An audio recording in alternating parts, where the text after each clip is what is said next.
to the other microphone and just kind of be closer to it. Okay. 1, 2, 3. 1, 2, 3. Okay. I'm on this microphone and I can hear myself now. That's good. Actually, I can't hear myself. But everybody else can hear us, I think. Okay. So that's a good start.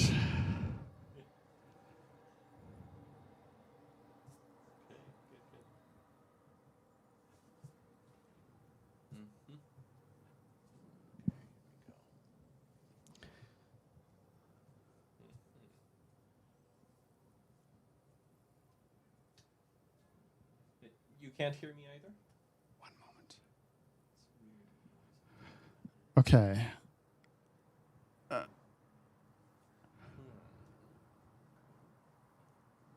Okay, now I can hear myself. You can hear yourself. Oh, I should put on the headset, right? Or do I have no? Okay. This. Wait a moment. So everyone who's watching to this, I'm so sorry. Don't worry. This is like we're totally professional. This is a work in progress. You can see Julius there working, who is our artist. We're gonna have this figured out any moment. It's just regular growing pains, I guess. We're still figuring this out as we go. Julius, can you speak? Are they able to pick me up? Or can you hear me? Or how's that? I think so. Yeah. Is this one that's working now? It should be, but it's Okay.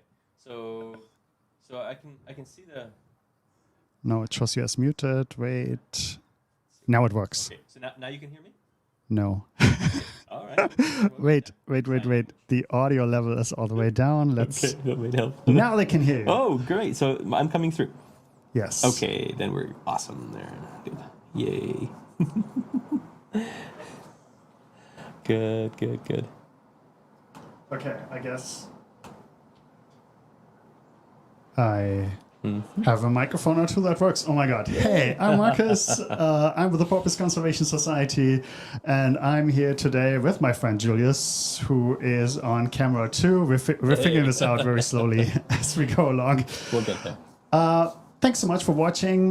This is Currents and Canvas, or Canvas and Currents. It's our live art program, which we want to do once a month. And I'm with Dr. Julius Csotonyi. He is my special guest. He's an award-winning artist and also a microbiologist.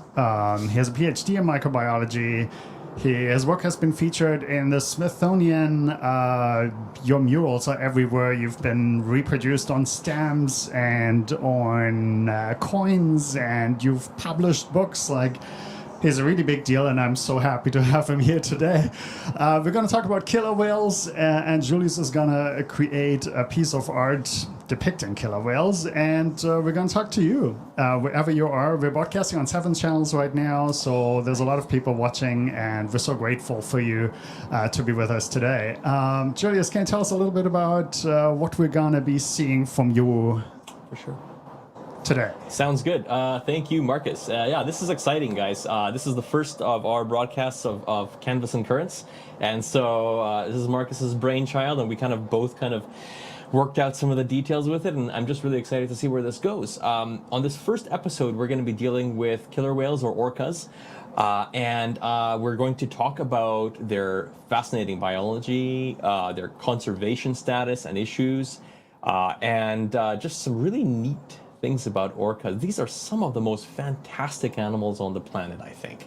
And they are just fascinating beyond belief. And I'm going to be, while talking about it between the two of us here, I'm going to be doing an image, and be actually doing colored pencil on a pastel paper, black pastel paper. I really like working with light on dark. And that's going to depict a pair of orcas. And so we'll see if I can get that all finished in time. It's going to be a relatively faster one, but yeah, so that's what we're going to be doing. Well, I can't wait to check in on that, and I guess I'm just going to show your working surface today as we figure out how this works. And I'm so sorry, I've got a new video mixer. I'm still figuring out how this works as we're on air. So it's pretty much also like a little bit of a secret behind the scenes tour today, where you get to see everything as it is. We don't varnish anything over. This is like the real thing. There we go. Exactly. Exactly. So that's it there. So what I've set up here, just a really rough sketch, because I'm going to be adding the color and the tones to it with colored pencil, is a pair of orcas. And so in this particular scene, we have a mother orca that is pushing her newborn calf to the surface to help it breathe not long after it's been born. So it's going to be, a little bit of larger piece here, but because it's on dark paper, it's going to be actually pretty easy to set this up without a lot of too much coloring the whole thing. So this is going to be sort of like nighttime kind of a scene, or close to nighttime kind of a scene, and we'll see how far we can get today with this. But I'll talk about the various parts of it as I go, and this is just a rough sketch here, so we're going to fill that out. So this is where it gets kind of fun, because we get to chat about the orcas while we do it. This is very much like the other sort of how to draw webinars that I've done with a variety of other organizations. But in this case, it's going to be more like I'm doing the artwork a little bit more refined than just the line art. And it's fun because we get to chat about all the fascinating things about the organisms. So I'm so excited. So excited the fact that I almost forgot to put my microphone back on. Yeah, our regular viewers, by the way, if in the background you could notice that porpoise there, we've got a real neon porpoise. It's the most exciting thing for me this week. Julius, maybe you can start by just getting us set up. If anybody wants to draw along, Yes. they don't necessarily need to use the same medium, right? Exactly. Absolutely, yeah. I'm going to be working with colored pencils in a variety of colors, but you can just do an outline, whatever you like, pen on paper, pencil on paper, crayons, whatever. The idea here is I've got a particular shape that I've set up, and I'll go over it as I sort of lighten or darken the bits, and so then we'll get to see how to draw the various parts of it. And while I do that, I'm going to talk about orcas as well, and so orcas are, also called killer whales, right? That's a very common name that a lot of people are familiar with. They are top predators. They're apex predators. They are actually probably the most, if there isn't a top apex predator in the ocean, orcas probably sit there. They have eaten great white sharks. They tend to favor their livers. So they are able to hunt great white sharks even, which are otherwise to many people known as some of the most fearsome predators in the ocean. Also a relatively undeserved reputation in terms of the fear that they invoke. But we're going to deal with orcas here, and orcas are a whole different animal. They are intelligent. They are exceptionally gentle with us. I think it's fascinating that that's the case, actually. But they are able to take down large whales when hunting in packs sometimes. They've been known to kill baleen whales sometimes. It's just, it's their way. It's not good or bad or wrong. They need food. This is how the world works. And from my days in ecology, Marcus mentioned I have a background in microbiology, and before that it was in ecology that I did my master's, and so I got to deal with all sorts of fascinating interactions between animals. And predators require prey just like we require food, and that's how it is. It's not that they're violent, it's just this is, that's how it works. But anyway, so they're killer whales. The word killer whale I particularly don't like that much because it does invoke a bit of unnecessary fear for people, especially because they're so gentle with us. So orcas are interesting because the word orca actually is from the Latin, spelled the same, which means whale. But their scientific name is Orcanus, orca. And it's kind of interesting when you think about it. The term Orcanus means of the realm of the dead. So when you think about it, Orcanus, orca means whale from the realm of the dead. It's kind of I'm not entirely sure what was the reason why they came up with that. But we have fun as scientists naming animals when we describe them, and so it's kind of interesting to select some of these kind of things. I've done that with some of the organisms I've described, where I've invoked mythology even in the name, so it's kind of fun that way. And we're still learning, right? We just learned a few things just minutes ago before the show. Absolutely. Reading up on this. Yeah, it's fascinating to do these kinds of shows because you learn so much. I love the learning experience that they provide. So I'm going to start drawing the orca here, and so I'm going to start from the nose and or the rostrum and the chin. And I've got a white pencil with me here because, again, I'm working on black, so I'm going to be adding that, but also because the orca has some really nice white markings on it, and it's a especially beautiful animal for that as well, I think. I'm using these colored pencils here. You can use whatever you like, but, and then actually, if you can just focus, is it possible to do like a manual focus on the paper that would autofocus my hand? I'm not sure if that's the case, because that would be even better. But if not, that's all good. We'll work on it. And so here you can see that the whale's snout, it's relatively short. It's a dolphin. Orcas are dolphins, right? So a lot of dolphins we're familiar with have long snouts, these long beaks. But orcas have a relatively short beak, and they do have what's called a melon. This is that sort of rounded part on top of at their forehead, and that is where they house this is where the whales that use echolocation, for example, they have special adaptations in their skull and in the soft tissues in their melon, and that's how they're able to process some of this information and to generate the strong directional sound waves that they use to be able to determine where and how large and various other characteristics of objects in their environment. And so that's an important feature of the melon. And then orcas also have this short snout or beak, and it is relatively short.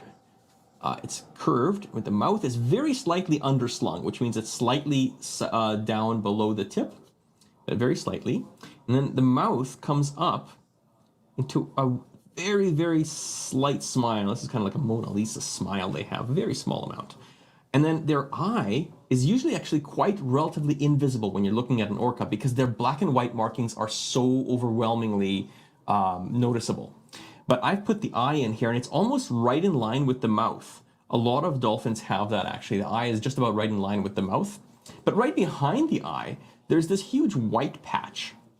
And this is one of their characteristic markings in orcas. It's this beautiful white eye spot. It's not an eye, it's behind the eye, but it is a very, very distinctive feature, and no other dolphin has this particular marking that is alive today. So this is actually kind of a neat way that's really easy to identify orcas. If you see that eye spot, you've got an orca for sure.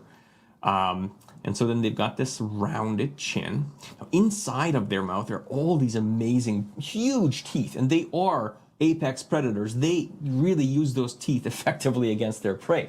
But we don't see them in this case. This is more of a maternal moment here. Very peaceful. The mother is tending to its calf. Actually, Marcus, I'd like to share my screen here, actually, and this is, I'm just going to go into the thing here, and I think we've set this up before last time. I'm just gonna Yes. go there because I've got a couple of graphics that I'd like to share with you, and here we go. Yeah. Yeah, Julius, if you can share your screen. This is under present, right? Yes. Yeah, that's what we had. Share screen, excellent.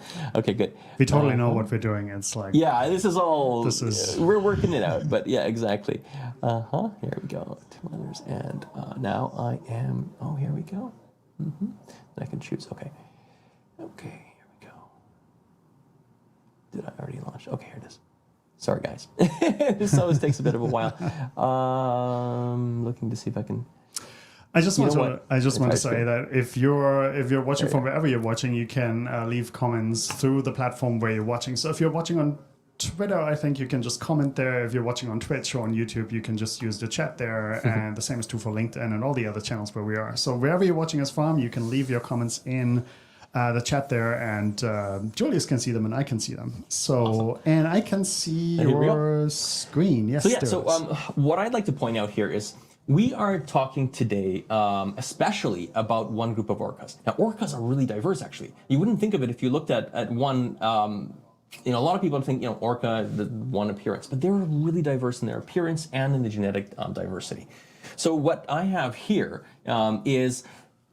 It's a little graphic that I produced to show a couple of different types of orcas. I wonder if I can maybe, here we go, make that better. Okay, orcas are currently defined by one species, Orcanus orca. They're just classified as one species. However, recently in 2010 and then again in, I think it's 2017, there were a couple of research papers that were published that indicate that there may actually be up to 3 or 4 different kinds of orcas. that would qualify as different species. What we have here on our coast in British Columbia, from where we are broadcasting, is a couple of different types, and they're different in their appearance, but especially more in their culture, which is really fascinating. We have two kinds that we encounter off the coast here, off the coast of Vancouver, and one of them is called the Biggs orcas or the transient orcas. Those ones hunt marine mammals like seals. And then the other types are the residents. And in our area, we have the southern resident population, which is made up of 3 pods. They're codenamed J, K, and L. And then they have numbers associated with them to define the individual. And southern resident orcas, as many people know from the news, a lot these days are critically endangered. There's only currently 74 individuals in existence, and down from a historical minimum of about 140 individuals or so. So they've actually gone down, and they're still just hovering there. They need some help, basically. But what you'll notice here is that in this drawing, I've shown some of the differences between different kinds of orcas in the world. So the ones on the right, this is all part of a how to draw webinar from before. It shows kind of the lines I used to define the shape of the orcas. The ones on the right there, the outlines, those are kind of our southern resident types. They are a very typical looking one for the Pacific Ocean, for the East Pacific. You'll see they have a relatively large eye spot. And then the males have especially this really tall dorsal fin. The females have a curved or falcate dorsal fin that is smaller than the males, but it's also quite large. Now, there are a couple of other kinds that are genetically distinct from our resident orcas. And resident orcas, by the way, eat salmon, especially. The southern residents specifically, they eat Chinook salmon almost exclusively. There's a little bit of variation, but almost exclusively Chinook salmon. So we really got to be careful with maintaining our behavior so that we don't, deplete those stocks of Chinook salmon on which they rely for survival. It's part of their cultural difference from the transients, which is amazing. So you also see, however, in the southern oceans, you get this really neat thing happening. Orcas are also common in Antarctica, and you might have seen some fascinating videos of orcas hunting seals on pack ice, where they actually work together to topple or wash water over the ice flows and cause the seal to be pushed into the water. So you have a type called the pack ice orca, or the type B is it's been codenamed as. And it's actually similar overall to our resident orcas here, except they have a larger eye spot even, a big white spot. And they're often sort of grayish or greenish yellow in color, and that's due likely to the presence of diatoms that build up on their bodies over time. Diatoms are a type of algae. And diatoms are photosynthetic, so they're not generally harmful, but over time they can produce conditions that that are unhealthy for the orca. So sometimes they actually swim to different waters to allow these diatoms to be sloughed off from their bodies. It's actually necessary. But that changes their color, in fact. You get this greenish yellow color. Then there's a C-type orca, which is the Ross Sea orca, and it actually looks vastly different in some ways, because you look at the face, and that eye spot is slanted forward, and it has this sort of teardrop shape where the back end, it just tapers out to almost nothing. That's a really neat kind as well. And then finally, there's one that is so different that not only the coloration is different, but the actual shape of the animal is also different. The subantarctic orca, the type D, has only been seen a few times, but it has almost no eye spot, which is really unusual for orca. Very tiny. And it's shaped a little bit more like a pilot whale. The head is more bulbous than the other orcas with this, further swept back melon and the longer beak. This one has almost no beak, and it has this very squared off head. Fascinating stuff. So this is another one, and it has a smaller dorsal fin too. So huge diversity hidden among orcas. Anyway, that I wanted to point out as something important. Now, we only have about 74 individuals of our southern resident orcas. There are other populations that are even less populous. For example, there are the Iberian orcas, which number less than 40 probably. And these are the ones that have been associated with, and we'll talk about this some more in a little more detail later, with allegedly attacking some of the yachts. And we'll discuss some of that there's some interesting ideas about that's not all necessarily aggression, but a lot of it may be play behavior. but something we'll have to keep in mind about that. And in total, in the world, when you think about it, orcas seem pretty healthy in terms of their overall population, right? But how many are there in the world? I wonder if you can guess about that amongst yourselves. And if you make a guess, you might think, I don't know, a lot of people would think maybe millions and millions.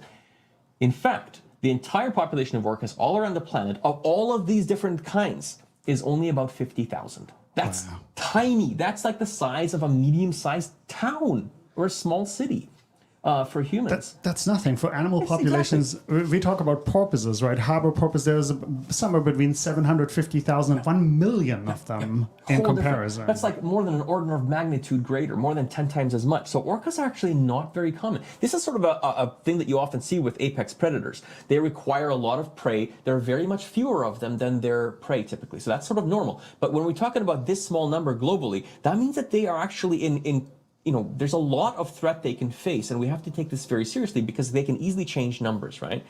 And we really have to be careful. On our coast here, we only have about 2,500 orcas. So it's really small. That's like a good-sized conference of people.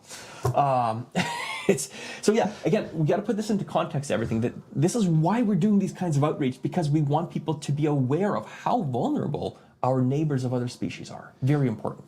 So back to the orca drawing in the meantime. I want to just get in here. We do have a comment from Cindy, a question. Excellent. This is the fun part of the interaction. She asked, can you comment about the skin lesions that we see on the southern resident killer whales or orcas? Right. Personally, I don't know too much about that, but I think what you're talking about here are the skin lesions that sometimes develop as a result of partly the diatomaceous cover that they sometimes develop. There may be other ones as well, and correct me if I'm wrong, but they do suffer health complications from the presence of these diatoms over time. And I believe that the skin lesions are one of them, and they have to actually move to different waters for them to clear these up. And then that also removes the diatoms over time. If there's somebody else who knows more about this, let me know, because I want to clarify that I'm not an orca specialist here, but I've read about them, but there's a few things that I've certainly missed. But this sounds like it might be what you're talking about. Yeah, and then Mandy just said that slow reproductive rates, of course, don't help. That's true. Good point. And we had another comment. Yeah, there's only, since July 2021, there was 74 measured, and then since then there's been 1 death and 1 birth. So really low rate of reproduction, and so naturally we're not going to have a lot of replacement of dead individuals. So we have to be very careful. In 2018, there was a J35 from their southern resident population that became famous for pushing around her dead calf for 17 days. She, just like in this image I'm doing where they kind of help to push them up to the surface with their snout, this one kept pushing her baby for 17 days, even though the baby had died shortly after birth. It was really heartbreaking to see, but also indicates how incredibly strong the bond is. The family bonds in these animals, it's spectacular, and they really are family-oriented. They're matriarchal, so they're actually, their societies are sort of held together by this central old female who is the mother of many of them within that. And the young learn from their parents a lot. They develop culture because they transfer information by teaching their young. The young watch their parents learn how to hunt.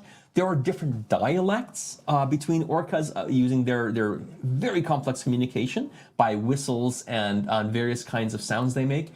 And they also have different hunting strategies that are learned in different areas. So some of them have specific strategies for hunting different kinds of animals. And so what we're looking at is not just a species that looks different among different individuals, but vastly different kinds of cultures. And we should strive to protect these cultures as we protect human cultures.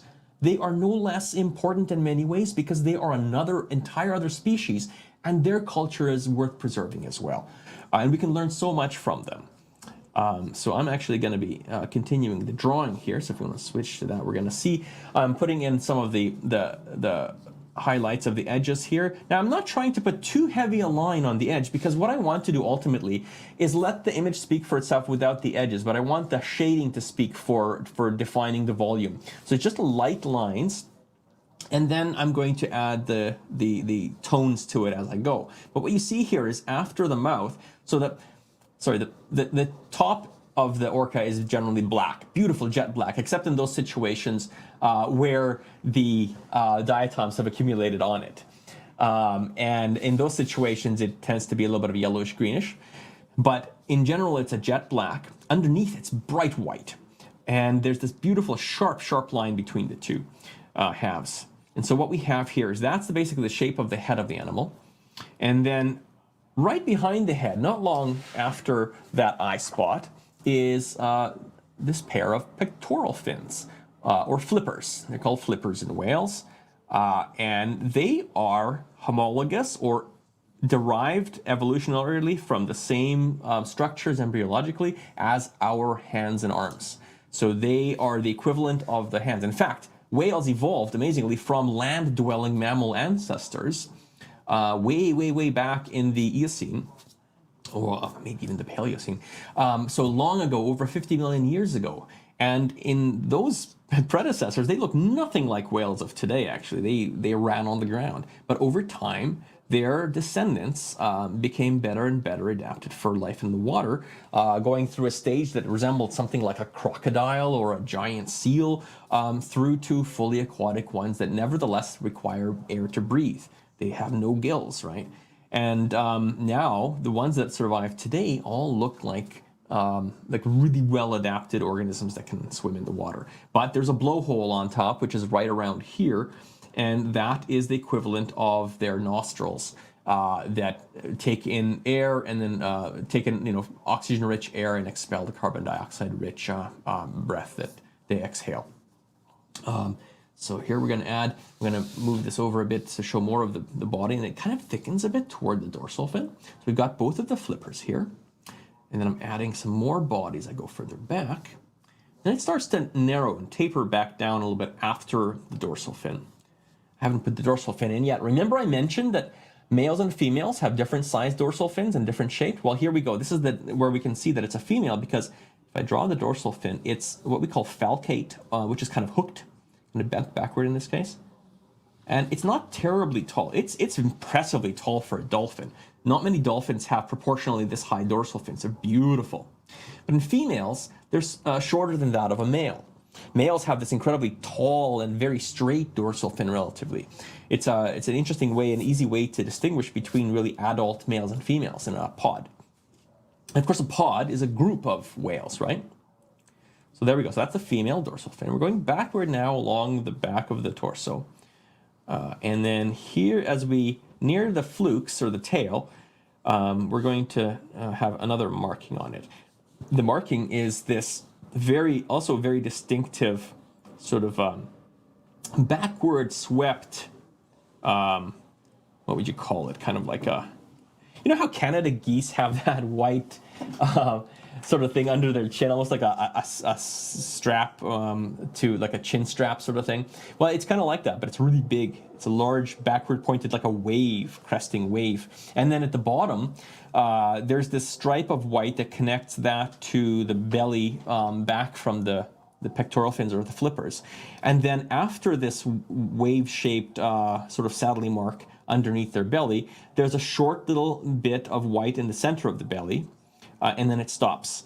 And then it continues again at the tail. There's another little bit of white that happens there. So it picks up at the tail or the flukes, and it starts white right underneath, just before the flukes begin.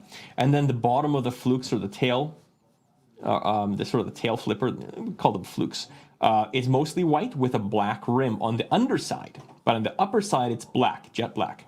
So there's only one more marking that we have to put into the animal, and that is this interesting saddle-shaped marking that differs again between different types of orcas a little bit.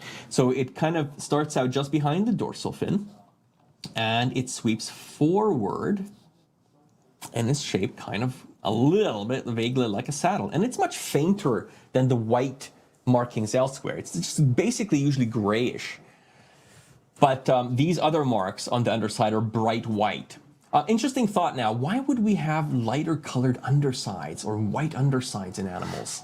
And it's less clearly the case in orcas in some ways, but it's still the same sort of effect. This is called counter shading.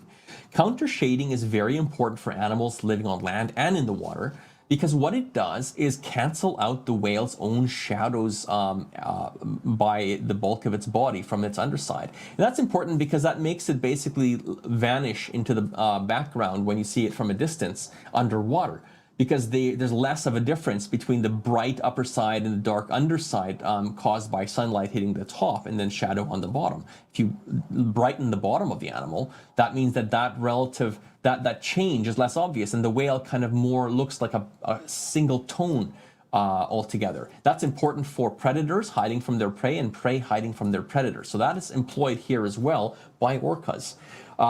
It's maybe less obvious in some ways because they have this interesting kind of color patterns in addition to that. The wave shape thing, the eye spot. But there's another weird thing that happens there, is that if you look at what's called dazzle camouflage, and I wonder about this. I've not read about this, but I'm speculating here. I'm just wondering, and I'd be curious to find out more about this, is that ships in World War I think it is, employed this weird kind of very effective form of camouflage called dazzle camouflage, where they painted the ship in all kinds of weird sharp edged stripes and various polygons on the side of the ship. And amazingly, that actually made it blend into the horizon better in some ways than just the smoother gradient tones. And I'm curious if anybody's done any work on whether that is also the case in some cases of marine mammals, because a lot of dolphins that have these really sharply defined changes in color. Who knows? Anyway, our orca has these beautiful bright markings. The other thing I wanted to ask is, Marcus, are you familiar with why a fluke is called a fluke?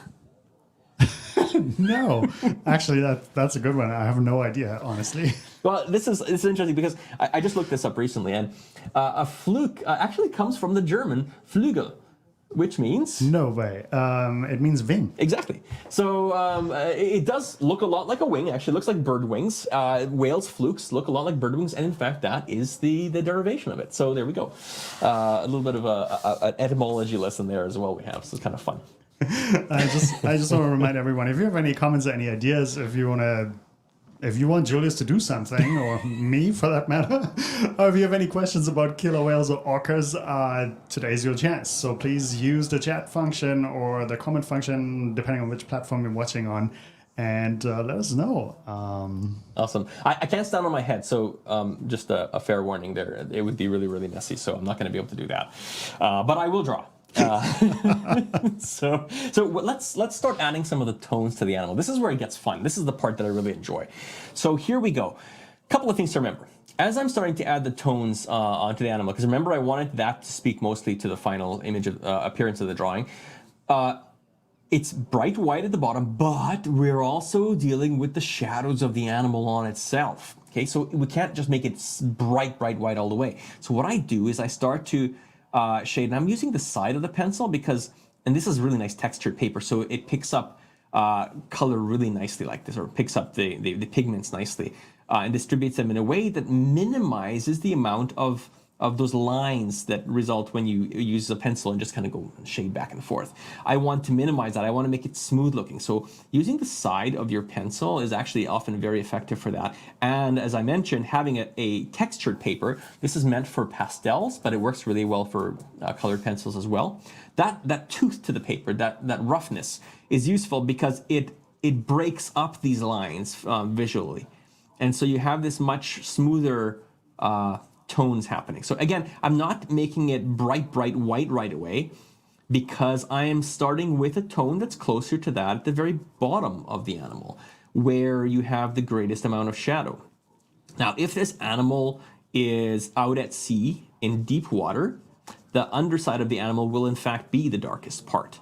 But if it is actually near to shore, close enough in shallow water that the bottom, the benthos, or the bottom of the water, the seabed, is brightly lit by the sun, then we also have some backlighting, some light that is scattered and reflected from the benthos at the bottom that hits the underside of the whale, and then you have this slightly brighter area at the very bottom of the whale, and then it shades a little bit darker as you go higher, and then it's bright again on top. Okay, I'm so excited. I finally found out how to how to get rid of the picture in picture mode. Oh, excellent! We're really working this out, which is great because this is just going to improve over time as we make more of these episodes. So what you're seeing here is the very first sort of like the debut one where we're still picking out some of the bugs, and that's okay. So actually, what I wanted to do is I'll share this other image that I have. Let me just actually stop sharing first. You're really making me work for my money here. I know. Well, trying to somebody's share got to keep you on your extra toes. things. Okay, here we go. Oh, I already got that one there. Good. Okay, so I'm just going to switch to the screen sharing here again. There it is. Okay. All right, here we go. Oh, why am I backstage? Oh, you're backstage? Apparently, yeah. There we go. Present. That's it. That's yes. okay. Oh, maybe because no, that's okay. That's fine. You I think have that's to share normal. your screen first, then I can add you back. See, we are working this We're out. figuring this out. It's totally professional. Okay, here we go. Okay, there we go. So this is an example of what I'm talking about. When you see the animal, it is, and this is a drawing I did actually that depicts a really fun, fascinating behavior of some of our, I think the transient or Biggs orcas actually, near the Sunshine Coast actually. There's an area north of us, north of Vancouver, where there's a shallow region near the shore with a lot of these smooth stones. And it's very, very shallow. It's so shallow that in some parts the whales can't even pass fully in the water without exposing some of their dorsal fin or back above the water. And what they do is they swim into the shallow area and they rub their bellies on the rocks. And I don't think anybody really knows fully why they're doing it, but it probably feels good, just like belly rubs feel good for a lot of animals. My doggy loves belly rubs as well, and a lot of other animals do end up like scratching themselves. You see bears itching themselves on against tree trunks and so on. So animals do various kinds of things like this. Partly, it's often to remove parasites that build up, but not always. Sometimes it just feels good to do something like this. So this image, you can see that's what it's doing here. But also what I want to point out is look at what I was talking about when it's in shallow water. When the part that's actually right near the stones there at the very bottom is lit up by this greenish blue light that has had some of the red filtered out of it as it's passed from the air through the water surface down through the water column and then bounced off the stones at the bottom. By the time it reaches the bottom, it's already lacking some of the red, which is why things look blue underwater relative. And the deeper you go, the deeper this blue looks. And so the light that's cast back onto the orca's belly is this bluish green color. And so now you have this whale that has its own shadow, that grayish color or that slightly bluish gray, but also a little bit of backlighting or backscattered light that is lighting up the very, very bottom of its belly that is close to the rocks there. So really interesting things to keep in mind about the sort of the dynamics of the lighting that animals underwater experience and how we as artists have to depict them if we want to be really accurate about this. I just want to point out that the picture that people are seeing there on screen, I just noticed your signature. That's actually a painting. It's not. I know it looks a lot like a photograph, but it's a digital painting. Right. It's one of yours. It's a digital painting. Yes, exactly. That's right. So most of my work actually is digital. I'm a scientific illustrator, so I find it very effective to work with tablet and computer and stylus instead of like a pencil and paper, because doing scientific illustrations either for press release images for a scientist or museum murals or stamps or coins or books, I find that it's more effective to use digital illustration because it's easier to modify things as we go. And a lot of the time working with scientific teams, we need to change things along the way. Sometimes new discoveries are made that make some of the features older or out of date, and sometimes I, of course, need to, I don't know everything. I make mistakes, and they point out to me how to revise it to make it more accurate because they're the experts in their field, and that allows me to more easily do it. I started with watercolor, and having to repaint an entire painting if there's an error in it, just not. It's a big waste of time for me. I can't really afford to do that because it's not easy making a living as an artist. You really have to be efficient. So digital illustration is really effective for that. But I still love to do traditional techniques, and that's what we're doing today here. And it's a really great way to teach as well. So now I've added a lot of the white on the underside here. But again, this is the white near the bottom. So we just explained about how it works with shadows. The other thing to keep in mind is that when you're doing these, sometimes you can sort of convey some of the shape of the animal. So I've been kind of doing these straight lines this way, okay? Sort of an angled. But you can also, if you have time and the inclination, you can make lines that kind of curve in a way that would, if you had like grid lines along the animal that were like squares, these grid lines would create these apparent curves on the animal when viewed from an angle. And when you do this, it sort of conveys a little bit of that curvature of the animal's belly. So that's one way to do it. And especially if you're employing a technique called hatching, which is where you shade using just lines and not making this smooth gradient like I am with a colored pencil here. And that's something that's useful for pen and ink, for example, where you really can't do smooth gradients sometimes because it's kind of like a quantum situation. There's no ink or full ink. There's nothing in between sometimes. So you have to shade with lines if you want to shade. And in that situation, these curved lines, slightly curved lines, laying them out parallel to each other, are a really effective way not just to create the certain tone based on the spacing of the lines, but also to convey something about the overall shape of the animal, that third dimension that we're trying to be able to convey in our drawings when we do these two-dimensional drawings. Anything to kind of help us to enhance that appearance of depth helps. And those kinds of curved lines are one of the techniques that we use to convey that. So I'm adding that. Now, when we get to the top here, of this white area, we're going to start to make it brighter because, again, this is outside of that shade caused by the animal on its own belly because it's intercepting, its upper side is intercepting the sunlight. So what I'm going to start to do now that I've got that light area pretty much blocked in, similar to the tone we needed on the underside, is we're going to start to add some of the lighter areas, some of the highlights caused by the sun brightening up that white area. And one of the places we see that is along the jawline. So right under the beak of the whale, a very, very small beak, this line of white here, this is where the mouth is placed. The mouth completely bisects the black and white areas. And the very, very edge of the mouth, kind of like where our lips would be, it kind of just slightly curves a little bit inward. And that little bit of curvature, especially because this whale is kind of turned upward toward the sun anyway, is lit up more brightly by the sun than underneath it. And there's a very strong curvature that happens there. So I'm going to make this bit of a line here. This gets smaller, gets less prominent the further back I go, because toward the back here, the mouth kind of, it vanishes because there's a crease at the corner of the mouth, basically. But at the front here is where it's most prominent. Okay, sort of like that. And then I'm also going to start to add a little bit more brightness to the upper part of this, because again, it's curved, right? The animal's cross-section is curved. And so here on this upper part of where the white area ends abruptly, that's where the brightest part is going to be, because that is closer to the top of the animal.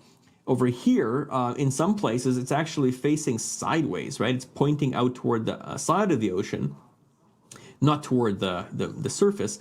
But at that point, there's a lot more scattered light that will hit it. And so it gets gradually brighter and brighter as we go up along the side of the animal. So over time, sometimes you have to do this in several layers, basically. You do one application, you come back to it, and you add another application. You kind of get to know how much pressure you need to add to it with experience. And working with traditional techniques instead of digital, I have to be careful because what I produce here, it's hard to erase because colored pencils are less erasable than regular pencil. There's no undo command like there is in digital art. So that's one of the things that I have to watch when I switch to traditional techniques. I always want to reach for the Control Z or the undo shortcut on my remote for the tablet. There's no such thing in life. So we have to be more careful about that when we're using traditional artwork techniques. It gets more difficult as you keep trying to hit keys on your keyboard without actually having a keyboard. I want to bring up one of the questions that have been submitted online earlier. We were talking about the resident orcas, and the question is, why don't the resident whales hunt seals? That's an interesting question. It's an awesome question, actually. I don't know. That's the short answer. But I heard this question asked at one of the marine mammal symposiums that are held here, usually yearly, at UBC, and somebody did ask that, and see if I remember the answer, but we don't really know. There is a chance. Now, one of the things that predators will exhibit is something called prey switching. So when they're under pressure, let's say their normal prey is not available at all. Some predators are able to change their behavior and switch to a different kind of prey. Sometimes they can do that, sometimes they can't. Sometimes they are physiologically required. Their body only functions by eating a certain kind of prey. So sometimes there has been evolution that has made them absolutely require a certain kind of prey or a certain range of prey at least. I don't know to what extent that would be the case with resident killer whales. But we do know that they show these distinct differences in culture. So chances are, at the very least, the reason why they eat these specific fish is that's what they learned to do and that's what they've specialized on.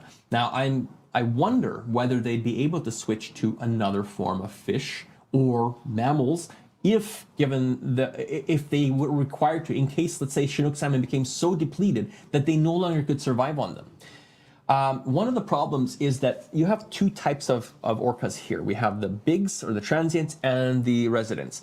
And they feed on different prey.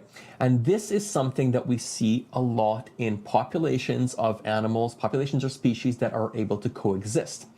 We have different niches that they fill. And a niche is basically a way of life, and it can include things like where exactly it lives, what kinds of nests it makes, what kinds of foods it eats. And we have something called niche differentiation, which means that organisms or animals that live in the same place typically have to evolve different niche to occupy different niches, or else they will directly compete with each other, and one will often outcompete the other and lead to its extirpation or extinction. And so you have two orca populations that are managing to coexist in the same waters by differentiating the kinds of foods they eat. So if the southern resident orcas were to switch to seals, now they would be competing directly with the bigs orcas or the transients, and that would put a lot of pressure on them as well, because the populations that they grow to are such that those are what the prey supports typically. There are various kinds of limitations on their population, so prey isn't the only one. You have other kinds of pressures, habitat fragmentation, disease, all sorts of other things. But when you have a stable population feeding on a particular resource, when you have another population moving that competes for those resources, more often than not, we start to see one of the populations or both suffering in their size, basically. So that's another thing. It's a complex kind of a thing to answer, and I don't know if anybody's actually managed to answer whether they're able to switch to another form of fish or to some other form of meat. If they're able to, I guess it takes quite a bit of them to quite a bit to make that switch. It's not something they randomly decide. Like one afternoon, they're like, nah, we can't find it. Let's switch species. Like it's a process that takes a little bit more time. Especially with a social animal that requires learning from others of the same species. They would have to teach a whole new generation this switch. And so it's a lot more complicated than an individual in a solitary species choosing to eat something differently. Yeah. So here you can see I'm starting to actually lighten this up. So I can see this takes a bit of time, but for today I'm going to actually speed things along a little bit more. In time, if I had a lot more time, I would refine this a lot more. But for now, we want to kind of move ahead with this, and so I'm just kind of moving a little bit quicker in this part. Now, when we move up on the side of the whale, but you can already see how the shadow at the bottom is preserved now, and we have this brighter area on the sides. As we move up, now I'm going to do the eye spot. The eye spot is even higher on the animal than that upper part of the white belly or the white throat. And so this is going to be even brighter by a bit. Again, notice the shape of the eye spot in our southern resident whales. It's not gigantic like the B-type Ross Sea, or not Ross Sea, but the pack ice orcas from the southern hemisphere. But it's also bigger than that teardrop-shaped tiny eye spot of the Ross Sea in the type C orcas, and far, far larger than the D-type ones, which have almost no eye spot. Did we talk about how many ecotypes or different populations there are? Like, no, there not has to fully. be a lot of them. There are actually a lot of different kinds, and there are slight differences between different ones. I talked about the 4 very, very different looking ones, and that might actually be genetic. They are genetically different, and may actually represent new species that could actually be described as new species, and we might see that in the future, actually. But there are far more ecotypes than just these. Actually, I follow the posts of Emma Luck. She does this on Facebook. She does the Emma Luck, the Northern Naturalist.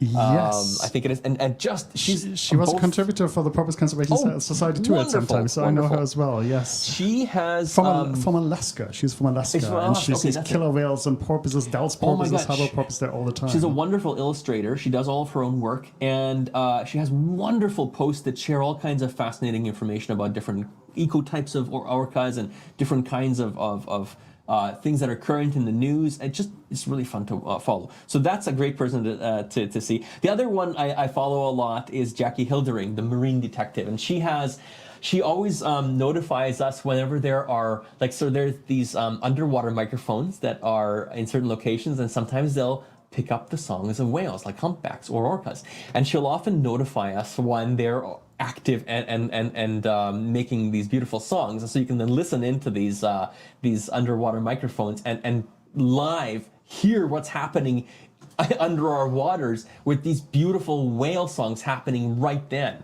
It's amazing. It's just so tranquil and therapeutic. So there's some really wonderful people doing wonderful work out there.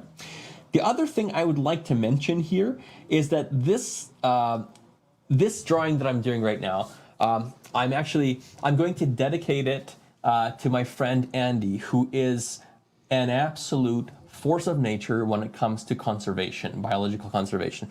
He is one of those people that are so on the front lines of protecting, sometimes directly protecting animals from poaching.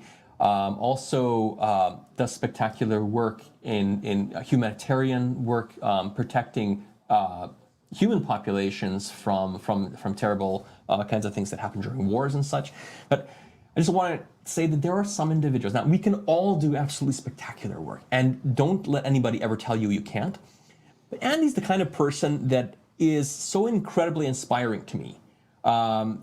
Because I see how much of the effort he puts into it, how much energy of his life he puts into it. This kind of person, these kinds of people, there are a lot of them, but there are a few really exceptional ones. They make such a disproportionate impact on the rest of us by inspiring us and showing us an example of what we can do when we put our mind to it. And I think it's so important for us these days to be able to do that. So Andy, thank you for all the work you do. Thank you every conservation worker who's doing things out there for all that you do, and every one of you for doing everything that you are doing and have more ideas to do to help us protect this beautiful planet, living planet on which we live. And thank you, Julius. Thank you too. I mean, you're a conservationist in your own right, and you're pretty much. I don't even know how you get your work done. in between protecting old growth forest and working to protect the vaquita and doing streams like this today. By the way, one funny comment that I wanted to read out is by Bad Gamer 999 who writes, in all the years I've been a follower, I've never seen a human stream on this channel. So wow, look at that. Yeah, we're streaming. Yes, indeed. And we're streaming humans talking about whales. So significantly cool. Less fur on Julius than what we normally show on that stream. Yeah, I kind of shaved today, so there's a little bit less fur there. But I should maybe grow a beard and maybe become a real mammal. But no, I think I'll just stay this way. So you can see now I've actually added the eye spot, and it's brighter, right? And so that's something that we're seeing now. It's all actually the same color.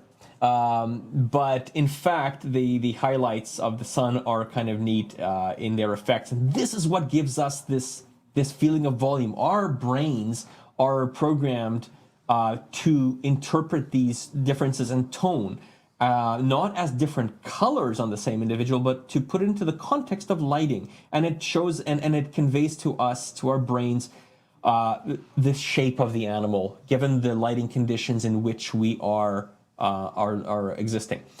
Cool little thing on the way here, on my drive here, I actually noticed on the lane opposite me, there was this truck that appeared, just kind of noticed it really rapidly. That it was it was a semi-truck that was sort of this olivey, grayish, greenish yellow, pulling a gray trailer. And I thought, that is such a neat color for a vehicle. I'd never seen that before.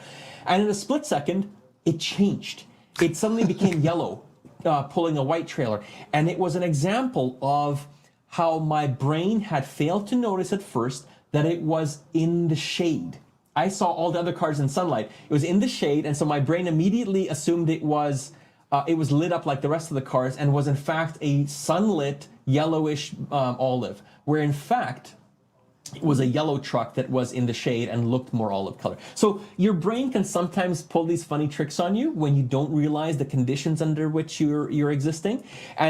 But as soon as it takes in all the information, like, oh, that's in the shade, like the other things are around it, suddenly it changes your perception, and it's no longer an olive-colored sunlit paint, but rather a bright yellow paint that's in the shade. So that's kind of the process that we're using when we're looking at these whales and seeing the white turning into a gray on the underside. We don't think it's a gray on the underside and only white on the sides. We know it's white everywhere, but it's just all the shadows. So really neat stuff how the brain works that way, I think, as well. I'm still so fascinated just looking at that piece you're currently working on, how like my brain is still processing that you're actually doing this on black paper.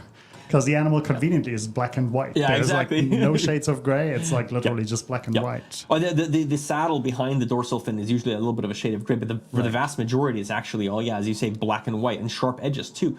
So it's really easy to create a vector image of this animal, I guess.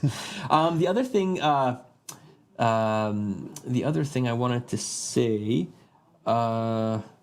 Okay, now it escapes, but that's okay. It'll come back. Anyway, as you can see, I'm starting to add the shade to the upper surface of the animal. So we're going to do two things here. The upper side is sunlit, right? So it's black, but as we've just been talking about, our perception allows us to, our brains, how they function, allows us to perceive that a black animal, an actually black animal, a truly black colored animal, will look grayish on top when it is hit by the sun.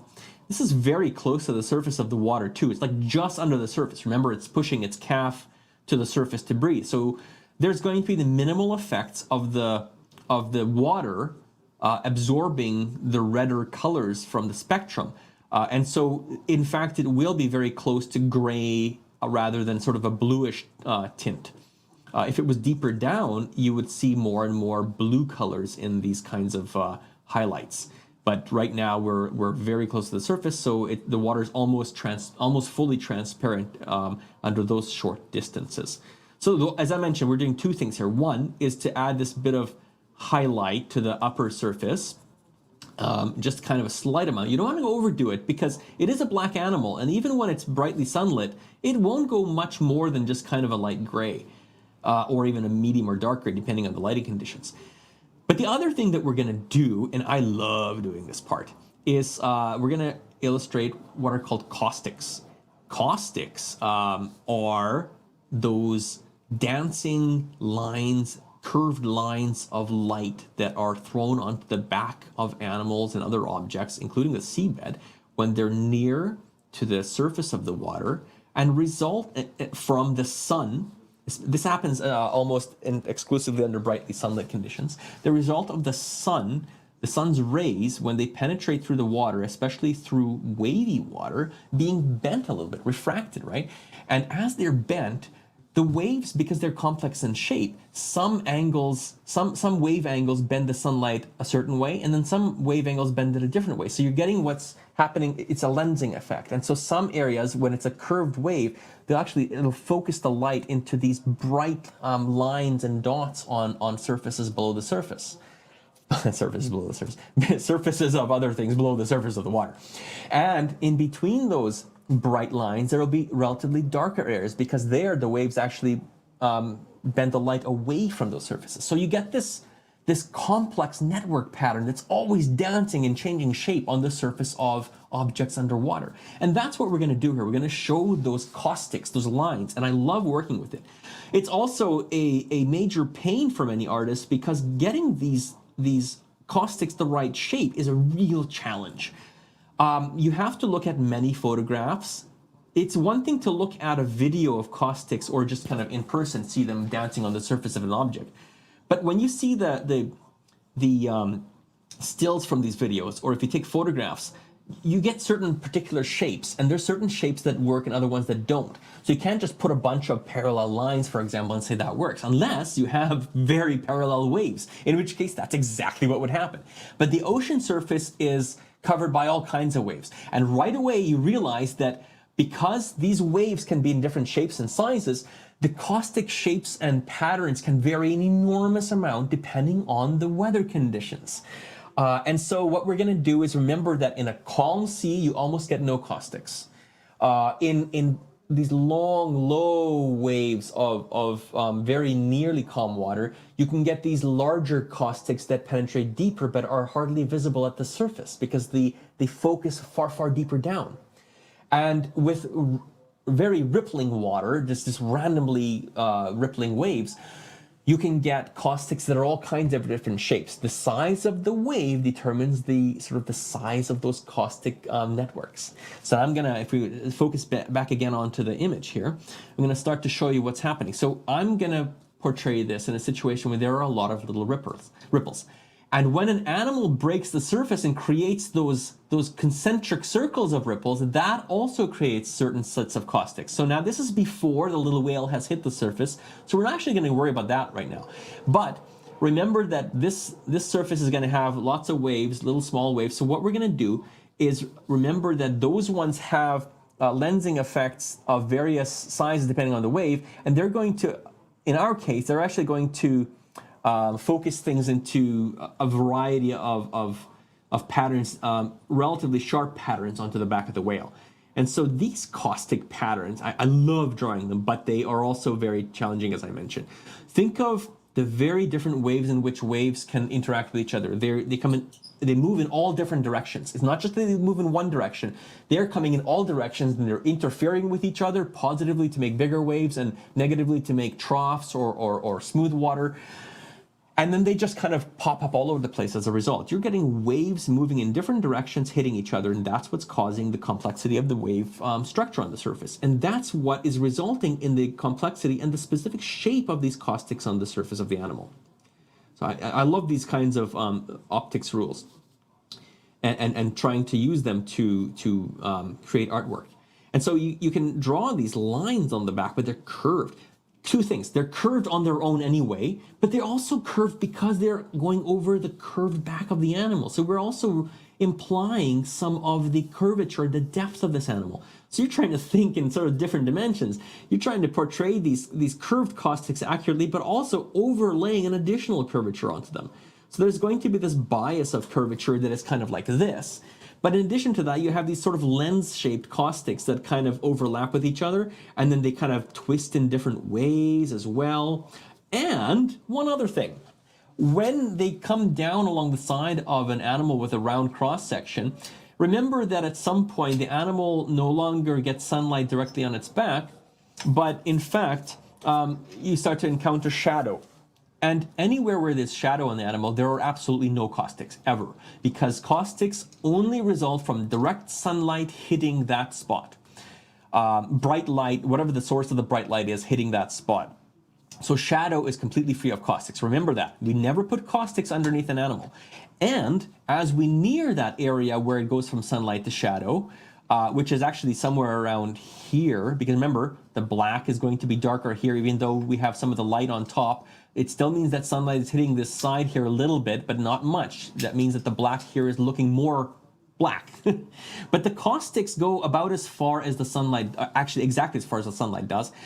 And when they do, they get stretched, okay? Because now you're projecting a particular network shape onto something that is at a sharp angle, okay? So now, just like with our shadows becoming really long near sunset and at sunrise, those caustics also become longer and stretched out as they go toward the point where, what we call the terminator, the point where the sunlit area meets the shaded area, okay? So now we're trying to overlay all of this information in the curvature, the sort of the innate curvature, the curvature due to the animal's cross-sectional shape, and the stretching that happens, and the reduction, the reduction of the brightness of the caustic as we near the terminator. Okay, so all of this information has to be incorporated for the caustic to look right. Now you understand why it's so difficult to draw caustics that look natural and accurate. And also, sometimes you have caustics that sort of interact in interesting ways. They cross each other. And when they cross each other, remember, because these caustics themselves are a result of interference, or rather lensing, by the waves, by water at the interface of atmosphere and water on the sun. When the caustics meet each other, they undergo what's called constructive interference. They add together in brightness. So those intersections are even brighter. So you get these bright points where they cross. Okay? And sometimes they'll cross and then they'll kind of go beside the other one, and there'll be an area where it's a little bit brighter. And then now again, remember, we're moving toward the bottom, so it gets faded out and stretched. It's so complicated, but this is also why I love doing it, because when you get it right, it looks so cool, and it adds this level of realism to images. This is one of the reasons I absolutely love working with depicting underwater scenes, because you get to play around with these fascinating rules of optics. And yeah, they're challenging, but they're also extremely rewarding. So that's what I'm doing here. I'm creating various kinds of caustics, and you can see this line here now just continues. It's just basically the line of the lensed effect of the sun on the surface. But it can also kind of peter out a bit, because again, those waves change a lot. As they move over from one location to another. So the lensing is not at all constant from one location to the other. And what one wave can create this caustic, but this is created by a whole other wave, and then it kind of fades out as it reaches the second one. Very complex kinds of things happening here. But again, caustics are really useful. And again, as we get really close to the surface, and the smaller the waves are, the closer together those caustics are. And so you sometimes have waves of different sizes overlaying each other, and they will be simultaneously present and simultaneously causing caustics. Some of the caustics will be larger and blurrier from the bigger waves. Other ones will be smaller and much sharper from the tiny waves that are happening at the same location. And differences in brightness as well, depending on various other factors. So you get a really complex network of these lines on the back of the animal. Anyway, there. A crash course in depicting caustics on the backs of animals and other surfaces underwater. And you can start to see we're getting something that resembles what we normally see in life near the surface. And people are getting, people watching this live are getting a good view of a new camera perspective that I've just been. Yes, thank you, Marcus. That looks awesome. Add. I love working this way with this. It's called eRoom webcam. For some reason, it doesn't work the way it should work. I can't really get the image, but people can still watch from above, which is really cool. I love it because you also remove all of that distortion that happens from a camera angle from the side, where the stuff nearer to the camera suddenly looks larger. We don't really want that. I think we have the mouse cursor right. Oh, here, maybe. Yes, this is not part of the image. There we go. Okay. I can chase the cursor around. The other thing to keep in mind when we're dealing with these highlights on the backs of the animal, these caustics behave also differently when you come to narrow edges. So, for example, let's look at the dorsal fin here. When we switch over to that, I'll wait till. Sorry. No worries. Take your time. I'm just going to work in the other part in the meantime. I'm going to explain that when we're dealing with narrow, like almost knife edges, those caustics, again, remember they only hit areas that are sunlit. Okay? So the side of a fin that's vertically oriented may be in shade by its own shade. It might, if it's slightly tilted a little bit away from the sun, it might actually shade itself. And that area that's in shade will have absolutely no caustics on it. Or if it's vertical and the sunlight is very, very barely hitting it, then those caustics will be very stretched out, but only on the side. As it curves to the very top edge, and remember, any flippers and fins are going to have a thickness. They aren't ever just two-dimensional. They'll have a thickness, and they have this upper edge. That edge will have sharp caustics on it. So here, let's show how this works. So if we look at the dorsal fin, remember, decide which angle your light is coming from. Super important, because which way the sun is coming, because that's going to define the direction in which caustics stretch. Our sunlight is coming almost directly from overhead here. And the other cool thing about sunlight underwater is that you can only have it go just so, tilted just so far. Because in air, we can have sunlight from all different directions. At sunset and during the golden hour, it gets really low and can be almost fully horizontal. when it transitions between that air-water interface, there's a cool thing that happens. Snell's law applies. And that has to do with the relative... Sorry, what's that law again? Snell's law. Snell's law. Snell's, S-E-S-N-E-L-L. Okay. Like this guy Snell came up with this back in, this is sort of in optics and such. Okay, that makes sense. So what ends up happening is you get a different proportion when the light, incoming light, hits directly from overhead. Basically, all of it goes through. Okay, there's almost no reflection. There's almost no light. But this way, when we're looking from below, any light coming directly straight down from above. If you look at the ocean surface, there's no reflection from below. You're looking right through to the sky. All you see is sky. However, if you're looking from underneath, and you're looking toward the horizon underwater, there's a point at which it switches from light transmitting from above to light reflecting off the bottom of the water back at you. So you're going to start to see a reflection of the ocean bottom or whatever is just below the water surface. It'll become a mirror. At some point, the water becomes a pure mirror, and anything beyond that angle downward the surface of the water will look like a mirror. But there's a transition zone, and that's at I think it's about 55 degrees to the normal or the vertical, at which it'll switch from being reflective to transmissive. And it's just a property of water, and any particular fluid has a different sort of an angle, and you'll start to see the sky instead of the reflection. So if you go underwater, you'll notice that there's sort of this kind of the circle above you, of about 55 degrees on each side, where the sky suddenly turns into this reflective bottom reflections. And that's something that's important, because no light will be able to go underwater from the surface more than that 55-degree angle. Okay, so you can't have light traveling unless it originates from underwater.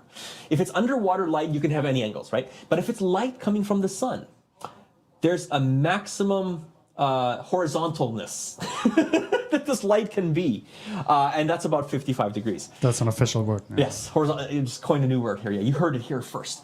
And so that's why you have to keep in mind that your sunlight can only, I think it's only 55 degrees can be oriented. So keep that in mind. But we're going to have sunlight almost from straight overhead to make things simple. Now, back to this dorsal fin.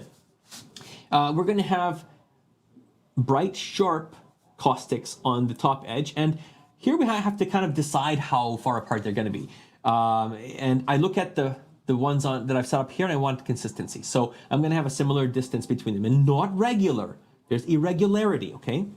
Those are those little bright spots. Now, as it goes from being, effectively horizontal compared to the surface of the water to vertical, like at a right angle, those will almost vanish, and there'll be full stretching here. And there's just a teeny tiny bit of sunlight hitting the side of this dorsal fin. A little bit more at the front end, because in cross-section it's not totally flat, it's a little bit lens-shaped.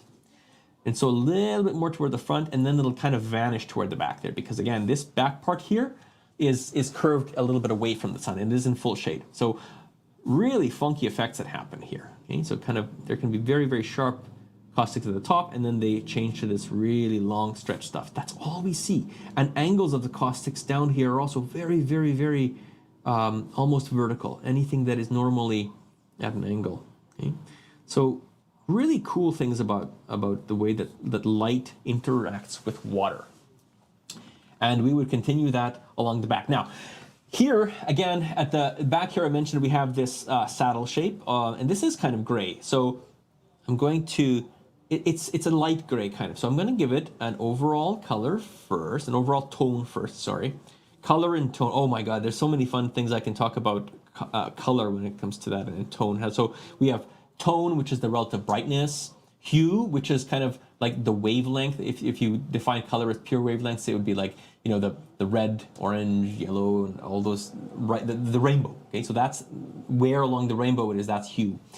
And then you have saturation, which has to do in paint with how how pure that color is, how much of other colors are in it. And so you get gray, which is fully desaturated because it has an equal amount of all of the different wavelengths, basically. But color is more complex than that. When you look at a car or anything in the wild, when you look at a whale that has this sort of beigey, yellowy color, how do you define that in physics? Well, the light that's hitting your eyes, this has to do with, I always get excited about this, it has to do with my PhD work in microbiology. I looked at photosynthetic or phototrophic bacteria, which use sunlight, like green plants do, to gain a lot of their energy and convert this into chemical energy. So they have these special molecules called pigments that absorb the light, and then they are used to transduce the light energy into chemical energy by capturing that energy and converting it initially into a sort of an excited electron state. Just don't worry about the details of that, but the key is that they can only use colors of light or wavelengths that can effectively excite the electrons in these pigments. And each pigment has a very specific kind of pigment profile or wavelength profile of the light that can excite it. And when we investigate how the different wavelengths of light affect these pigments and their ability to become excited, we can trace out this interesting line, and it's what we call an absorbance spectrum. The absorbance spectrum of a pigment, including for our eyes, the cones in our eyes, has a very particular shape. And any different light, any color that we see coming at us will also be influenced by the reflectance spectrum, or the absorption spectrum, the kind of light that's absorbed by the pigment that the paint or the surface skin molecules define. So certain colors is absorbed, say, by like my freckles, which are mostly composed of melanin, and then they reflect only those lights, those wavelengths of light that weren't absorbed by it. And that light that's coming toward my eyes from the reflected light from my freckles has a particular wavelength that is influenced by the source of the light, the wavelengths of the composition of the source of light, as well as what's been removed by the pigments. And so color that we see is actually not necessarily just a single wavelength of light, but it's a whole bunch of different wavelengths put together. So any different pigment that we see, we're seeing a whole bunch of these wavelengths in different proportions. And that's why it's so interesting, and so much richness there is in the way in which light is perceived by different animals. We have 3 kinds of cones in our eyes, which are the cells that perceive color for red, blue, and green. But there are other animals, like birds, that have 4 kinds of cones, and they can perceive more differences in light, not new colors, but better distinction between differences of color. And mantis shrimp they have 10 or 12 different cone types. They can distinguish light so much more efficiently, and they can distinguish light that is pure much more effectively in certain wavelengths, because they have these narrow little wavelength regions that particular cones in their eyes are effective to perceiving. So really cool stuff there. You could talk about that for a whole show in its own self. But anyway, back to the free physics lesson for everyone. And I just want to remind everyone, if you're just only tuning in, you're wondering, what is this? You're watching our brand new program called Canvas and Currents. It's a live broadcast that we hope to do at least once a month, and it's featuring Julius Csotonyi, Dr. Julius Csotonyi. He is our resident artist, and he's here to teach you stuff about marine mammals and other organisms. Julius is really passionate about anything that's alive. Science. If it's plants, he can talk to you about trees. He can talk to me about the smallest organisms. I'm a biologist at heart, and I just love all kinds of life. So I've become really interested in so many different areas. So if you out there, wherever you're watching from, we're streaming to multiple channels today, but we can all see your questions. So if you have any questions that you're sending through the chat or through the comment section, we can see those, and we're more than happy to answer them. So please send them through. And if you're wondering what else are we doing here other than teaching you about marine mammals and conservation, Julius is painting. He is an artist. He's a scientific illustrator, a paleo artist. Julius, one of these days we actually have to show them your dinosaurs. Oh, I know. I got quite a few of those too. Exactly. Yes, indeed. That's kind of, I guess, most of my career as an artist. I work a lot with museums to create murals for them. I work with other scientists, paleontologists mostly, but not exclusively, to create reconstructions of what prehistoric animals would have looked like in life based on the research that these paleontologists have done on their fossil remains of many different kinds. And so paleo art is crucially important to paleontology because that is the means by which we get to convey to the rest of the public what we think these animals actually looked like when they were alive. And so that's that forms the most of my work, actually. And it's a lot of fun because I work with all sorts of wonderful teams and scientists who have these absolutely fascinating discoveries. If you see a depiction of a dinosaur anywhere and underneath it, it says artist rendition or something, that could be Julius. Very likely, actually. There's not a lot of people that are doing this. There are an increasing number. It's a quite small community still. It's small compared to other illustration areas, but it is now at the point where there's so many people that have entered it that at this point it's really hard to make a living if you haven't already established it. The only reason I can do this right now is because I got into it early enough that there was relatively little competition at the time. Now it's huge. So I know I get that question a lot of what would you recommend for somebody getting into paleo art to start? At this point, I would say the first question you should ask yourself is, are you willing to put an enormous amount of effort into it? And even then, it's kind of iffy because there's just so much competition now that you really, really, really, really have to work hard. And it is not trivial. I'm having to work harder and harder now partly because there's more competition. And that's what it is. It's great. It's a wonderful community. But like with any other area, the more people doing it, unless you have a lot more work available in its own right, let's say more museums and so on, or more research, which does sometimes happen, you have to divide that among an increasing number of people, which means that everybody gets a little smaller piece of the pie. So nowadays, it's really hard to get into it, really hard. But I consider myself very, very fortunate to have started earlier on, and now I can do this. But the other thing that I really enjoy doing is what we're doing here, and using artwork to help promote increased awareness about conservation of the wonderful biology that's around us, of the beautiful animals, plants, fungi, bacteria, archaea, all kinds of living things. This beautiful array of self-sustaining chemical reactions that we call life. And that's absolutely amazing to me. Try, if you will, for a moment, as I keep adding these caustics, and you can see what I'm doing here, try to picture, I dare you to try to picture all of the different chemical reactions that are taking place inside, even like a bacterium or your body at once. It is absolutely astounding. I mean, we have billions, trillions of cells in us. Each of those has a complex set of chemical reactions that are taking place in a way that is separated into different parts of the cell even.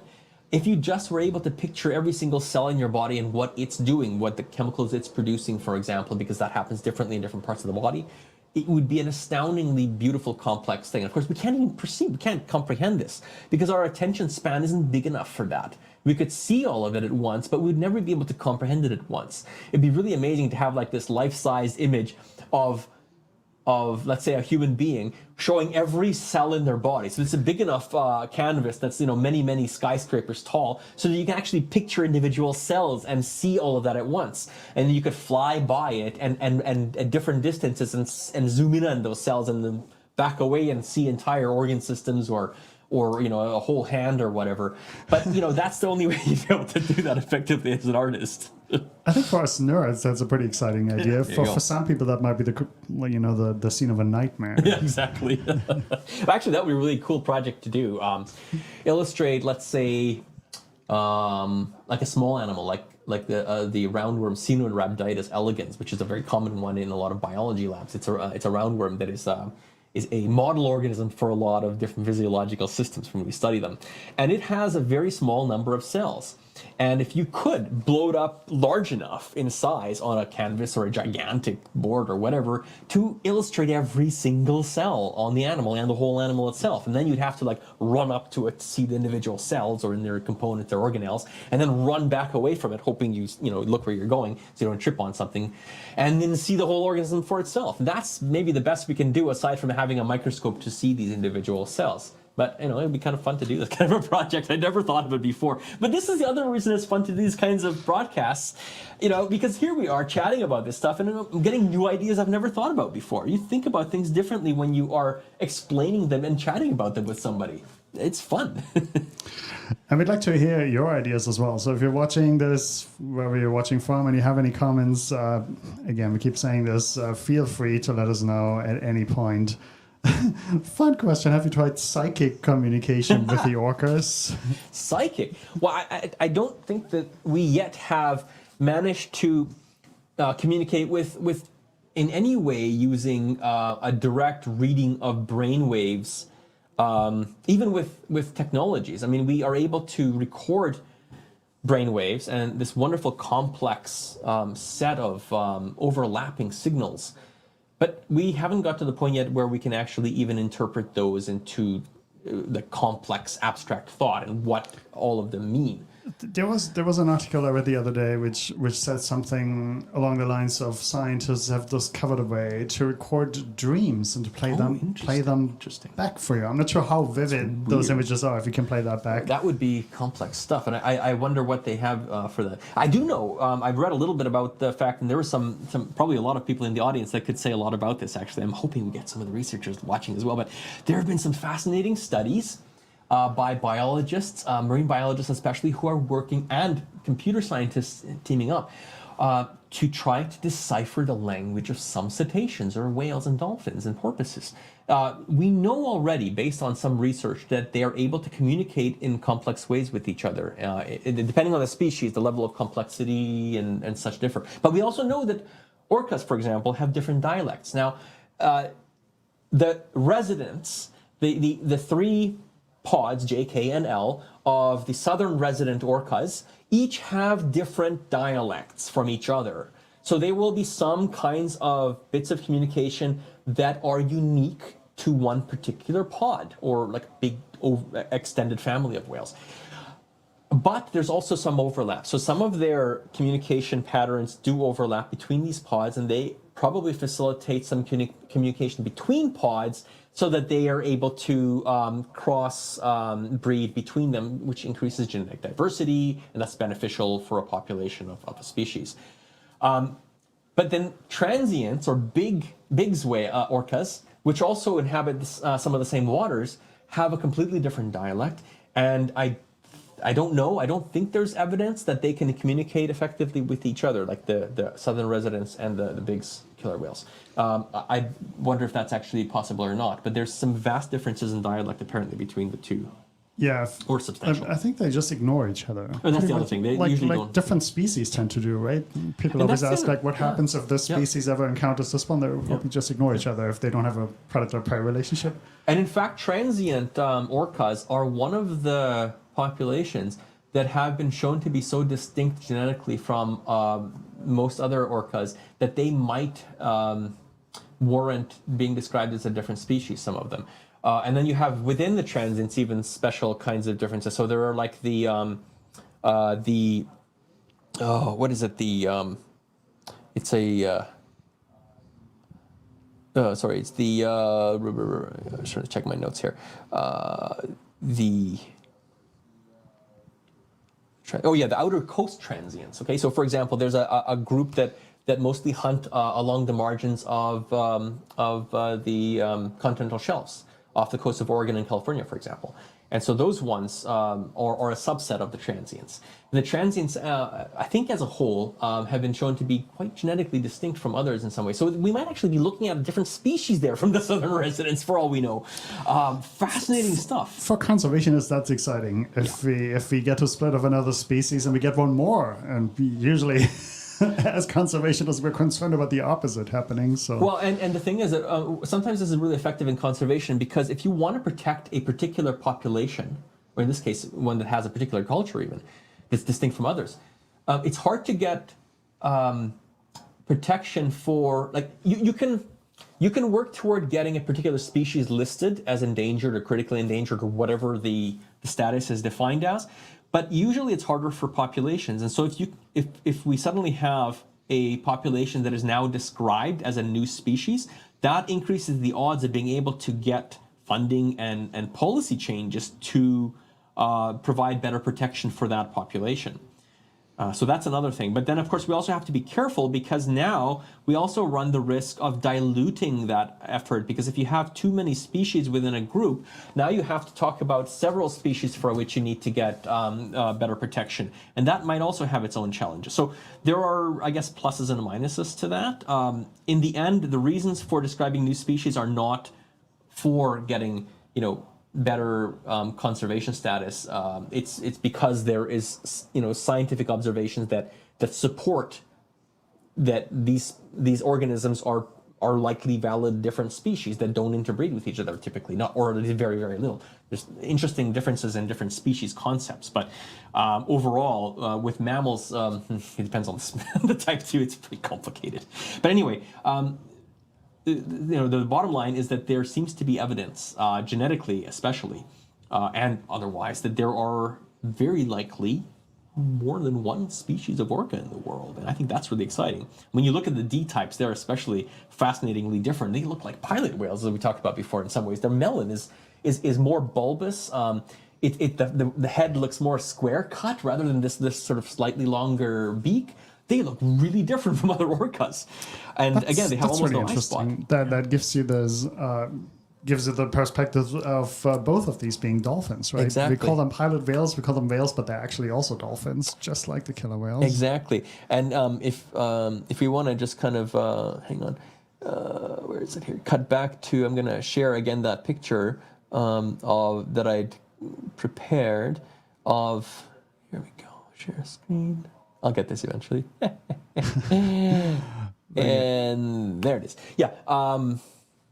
This one here, which I produced. My head looks interesting. That digital face. Yeah, this one here, again, that bottom one is a type D orca. And just look at the difference. This is just the front end, but look at the difference in the eye spot size. And also that shape of the head and the melon being more square. And smaller proportional beak.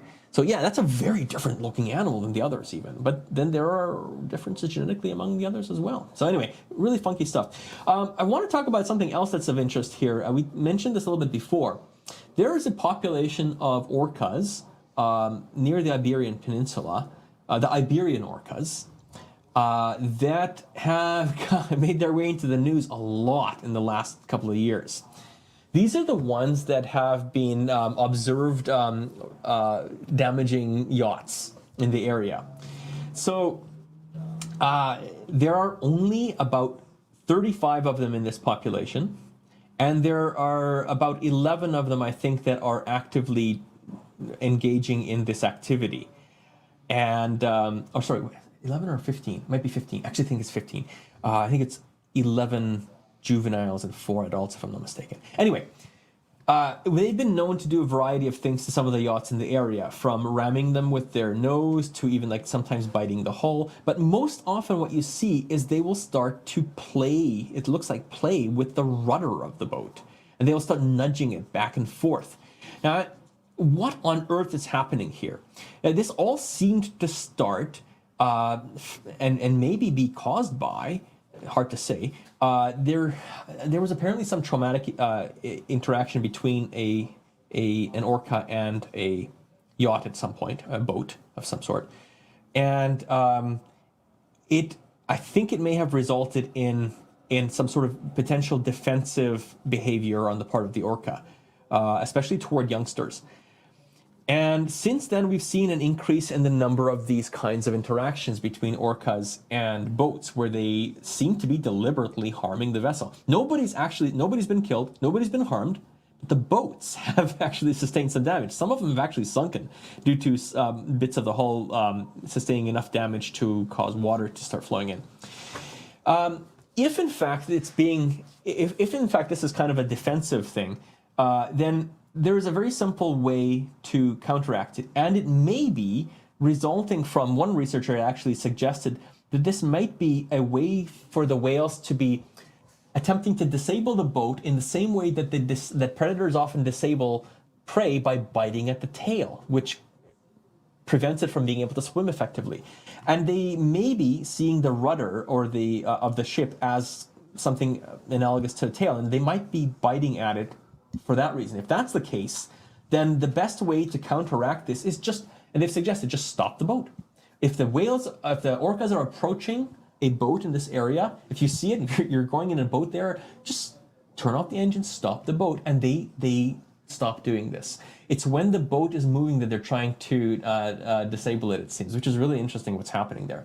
The other thing is that some researchers, like Monica Gonzalez was one of them, a marine biologist in the area, had mentioned that a lot of this behavior more resembles play behavior. And more interesting than that, orcas exhibit, as I mentioned before, cultural behaviors, certain and distinct cultural types of sets of behavior, including what look like fads. So for a while, and this is something that she had actually described, there was a population that started to effectively like wear dead fish on the tops of their heads and carry them around almost like we would see as hats. And this became a fad.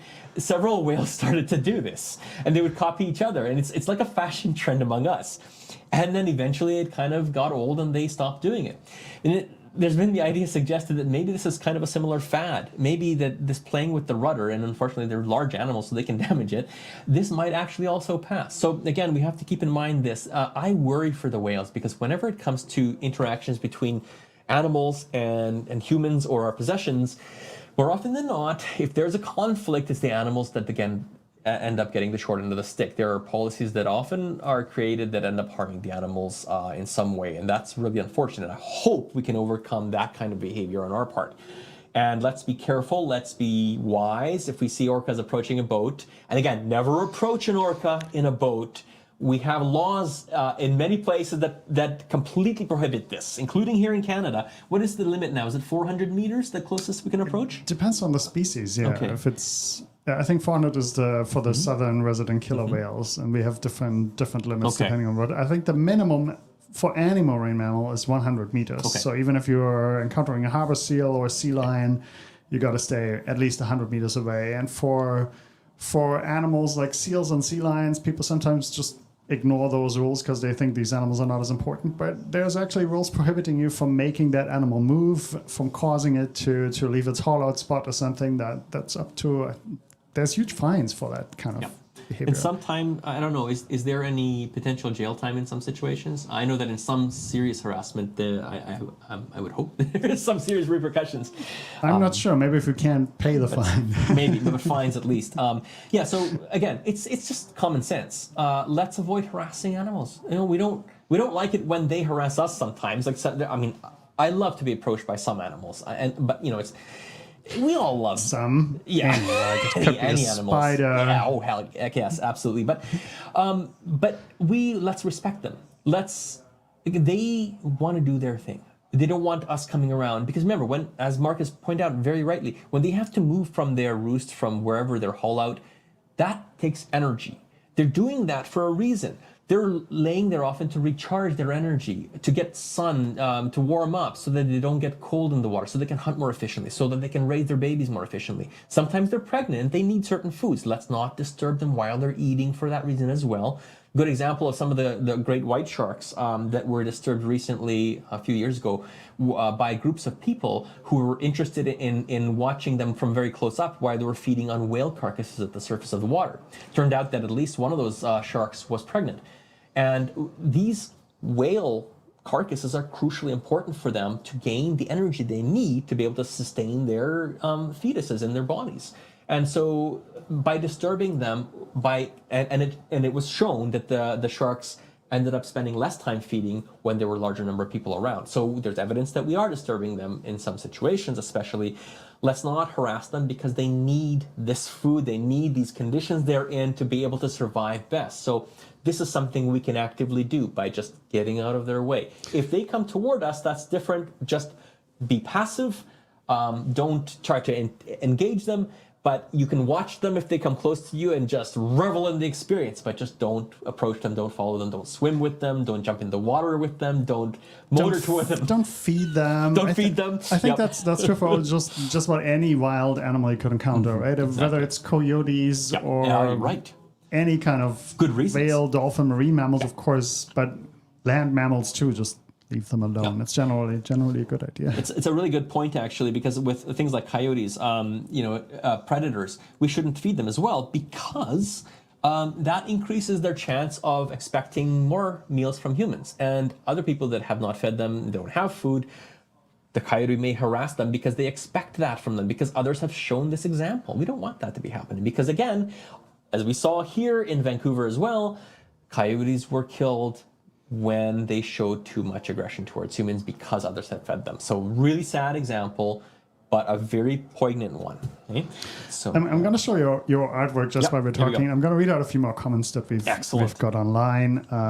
Mika, for instance, says, it's pretty incredible how dangerous they are to so many sea animals, but they've never harmed a human. I love this. In the wild. And we talked about this earlier today, right? This is something I wanted to talk about next anyway. So thank you, Mika. I think so. Yeah, Mika Blue 420 well, is thank the you for that. username. That's great. This is a fascinating area, and it totally blows me away. So orcas are probably maybe one of the top apex predators. Okay, sperm whales, maybe they're bigger. They hunt giant squid in the depths. Fascinating area. We have to do a show on those too. Anyway, orcas, top predator in the oceans. Really, really powerful. Take down baleen whales in packs. But there is, and I looked through this carefully, there is maybe one well-documented, reputed account of an orca biting a human in the wild. And the reason for that is probably mistaken identity. This was a surfer in turbid water. It was 1972. His name was Hans, what was it? Oh, I had it in the notes. Hans We're looking this up. Kretschmer. Julius is a scientist, so he needs to know this kind of thing. Yeah, Hans Kretschmer in September 9th, 1972. His board got bitten and he got some a bite that required some stitches. But this was a young orca based on the size of the bite, and it was turbid conditions, so it was probably mistaken identity. What's really remarkable is that over the thousands and thousands of interactions between orcas and humans, that is the only reputed example of a wild one attacking a human, and it didn't kill him, it let go. It was probably mistaken identity. In the wild, they seem to make a point of being gentle with us. I don't know why. It's amazing, but they do. They're remarkably gentle with us, remarkably unaggressive with humans. The examples that we see of orcas ever attacking humans are in captivity, under extremely stressed conditions. Orcas being kept in these small tanks. These are ocean-going animals that require thousands of kilometers of linear distance sometimes, or at least hundreds, to survive, to hunt. Imagine being in solitary confinement effectively, or at least a very small jail cell. You can't even walk outside, because if you're an orca, you're a marine mammal. You can't walk around outside. You're completely shut off from anything. It's worse than a prison, because you're effectively disconnected from the rest of the world, because there's nothing in which you can even walk through after that. So under these stressful conditions, it sometimes does happen that animals will become aggressive toward keepers. And that has happened on some occasions, but relatively few, considering even. In the wild, though, they simply don't attack us. This doesn't mean we should harass them or use this as kind of like, this is a free ticket for getting close to them. No, because again, it's also for their own good that we want to protect them, to keep us ourselves away from them. But the amazing thing is that how gentle they are with us. In fact, on one of my cruises, I've taken a couple of, actually 3 deep ocean hydrothermal vent cruises during my PhD, where we it was fun. We went out on 3 research expeditions on large research vessels to these areas of volcanic spreading centers on the bottom of the ocean, where you have these hot water spewing out and causing all these really amazing communities of biology to exist. These hydrothermal vent communities, and on their way back, we sometimes see like dolphins riding the bow wave of the ship, which is amazing to see. Pacific white-sided dolphins in that case. And they're particularly acrobatic. Oh, they are. They love to ride the bow wave of ships. So you'll see them. They're just playing around because it's a free ride almost. It's like water being pushed, and so they don't have to put as much energy into their swimming. So they love to play around in the bow wave. But on the way back on one case, we were transitioning from the main research vessel via a Coast Guard vessel. Canada Coast Guard vessel brought us to the coast. And then when we moved from the Coast Guard vessel to the shore, we used a small rubber dinghy. And this was in the Port Alberni that we did this when we landed. And at the time, and unfortunately this little whale has since passed, but there was an orca that was hanging out. It was a young female orca that was hanging out in that fjord. And I think the idea was that it may have gotten lost from its pod. And it was becoming very friendly. And of course, that's a danger. And I think ultimately it died because of a shipping strike, if I'm not mistaken, like a ship strike. But what I will always treasure is this experience of going in the dinghy and having this little orca show up around.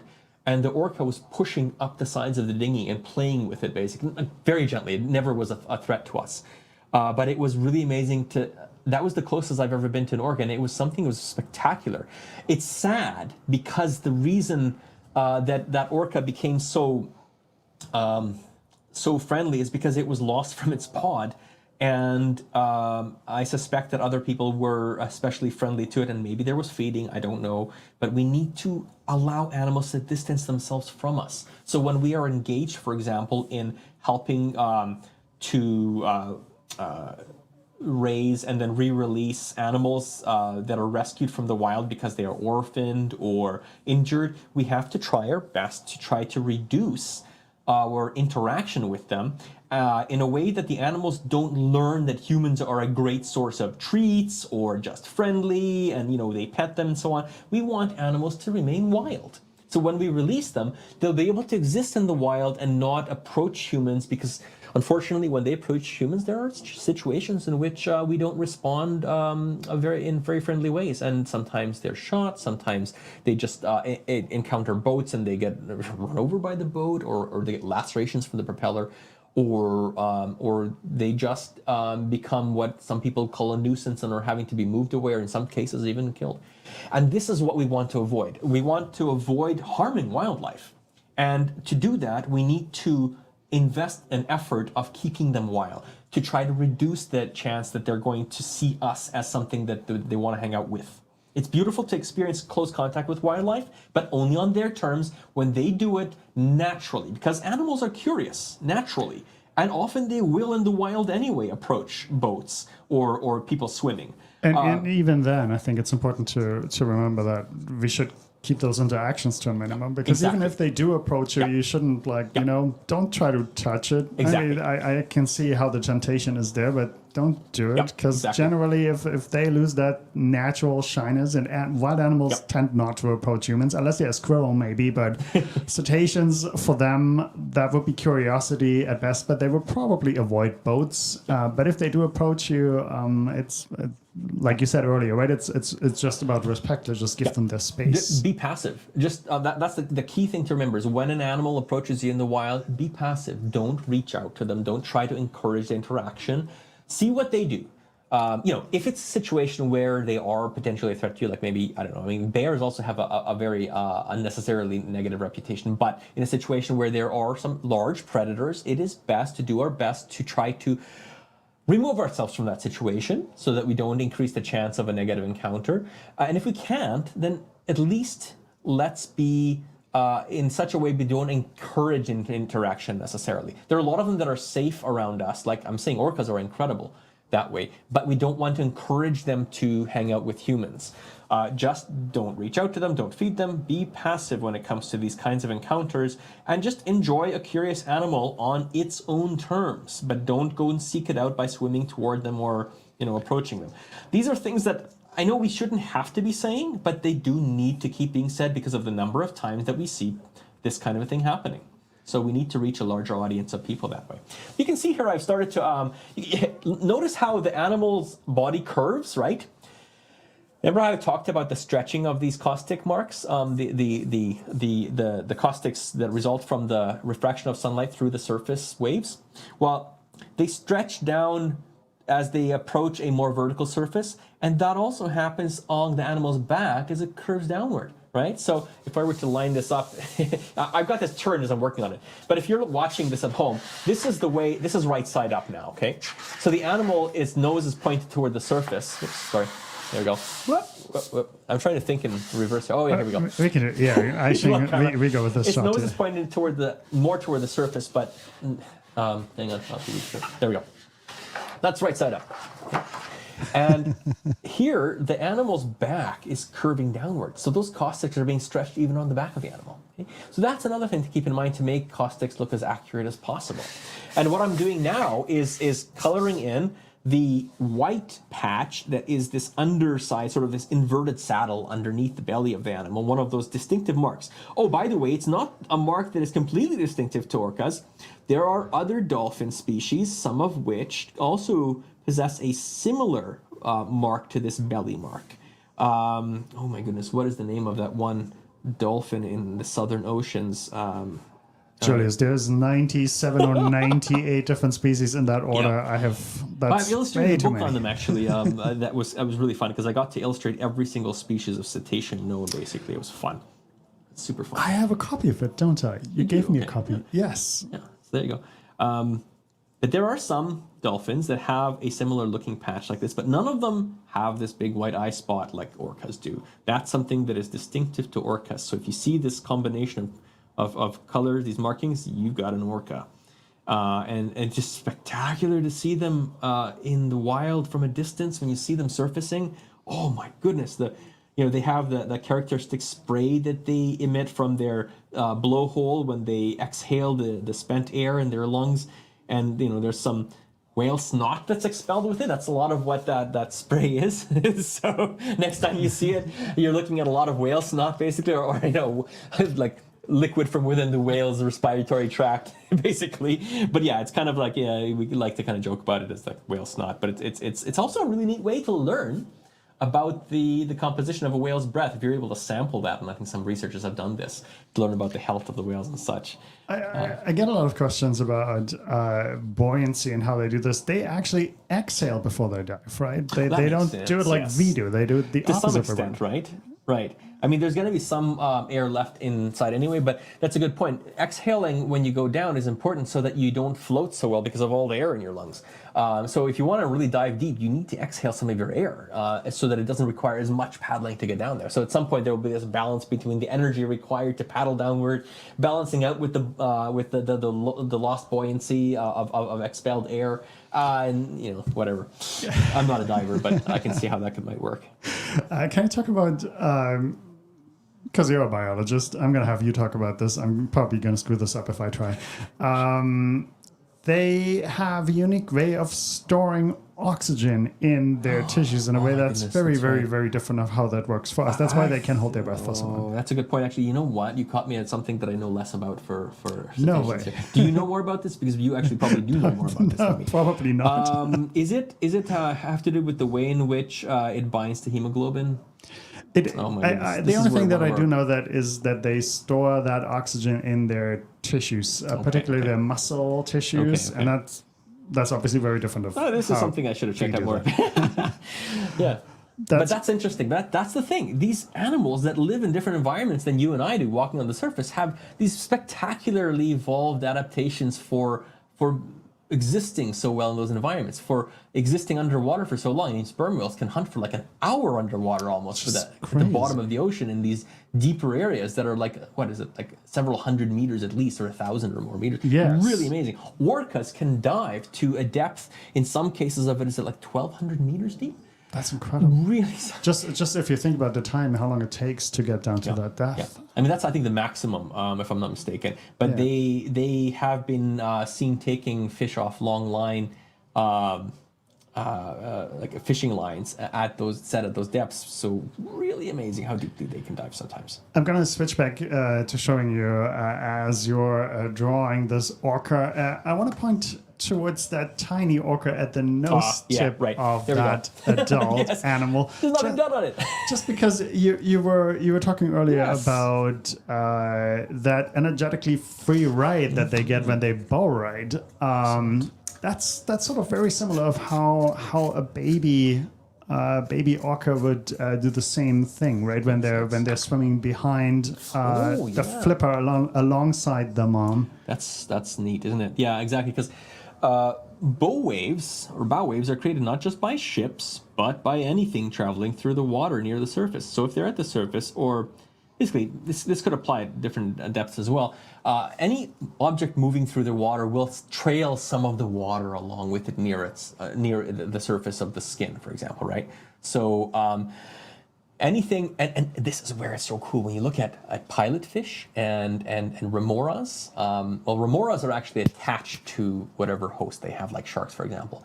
But it's also true that fish traveling very close to, and in this case, baby whales traveling closer to the mothers, or larger moving objects in the water, get a bit of an energetic bonus, because some of that water near the surface of the animal is trailing along with it, is moving as well. So swimming through that moving water means you have to put less effort into moving yourself.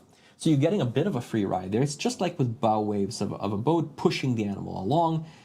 Anything near an animal, especially one like, animals like these are hydrodynamically beautifully shaped so that they minimize drag. They minimize the amount of water they have to trail along. But it's never perfect. No animal is hydrodynamically perfect. There's always going to be a little bit of drag. And that bit of drag is what others around them can use to basically kind of get a little bit of an energy boost and not having to put as much energy into paddling along. In the case of baby whales, traveling right next to their mother would be a way of gaining a bit of this energetic advantage. They're small. They don't have as much energy reserves as the mother, so anything they can use is helpful for them. I'm just gonna go back to the comments as I show you. As you're drawing this little baby, this is the baby. This is the newborn baby.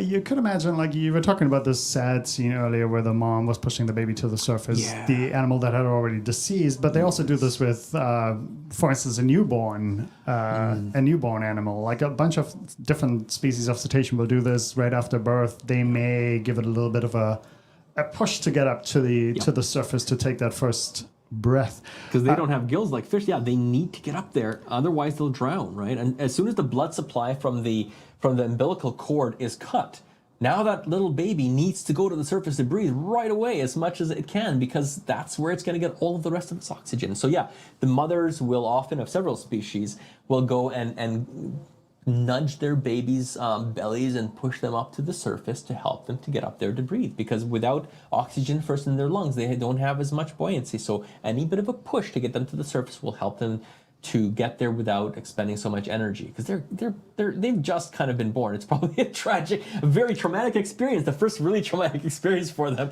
Any kind of a help they can get to get their first breath is great. And then so that's what mothers do in this case. They're wonderful moms, and they will help their little kids to get up to the surface to take their first breath. Yeah, I mean, they only have one baby every time, so there's only one to take care of, and they do a great job doing that. I'm just going to try and read out some of the questions, and while I'm doing that, I'm going to show you a close-up of Julius as he's drawing that. You can see I'm using that kind of a curvature of lines. Anyway. There are so many comments. Where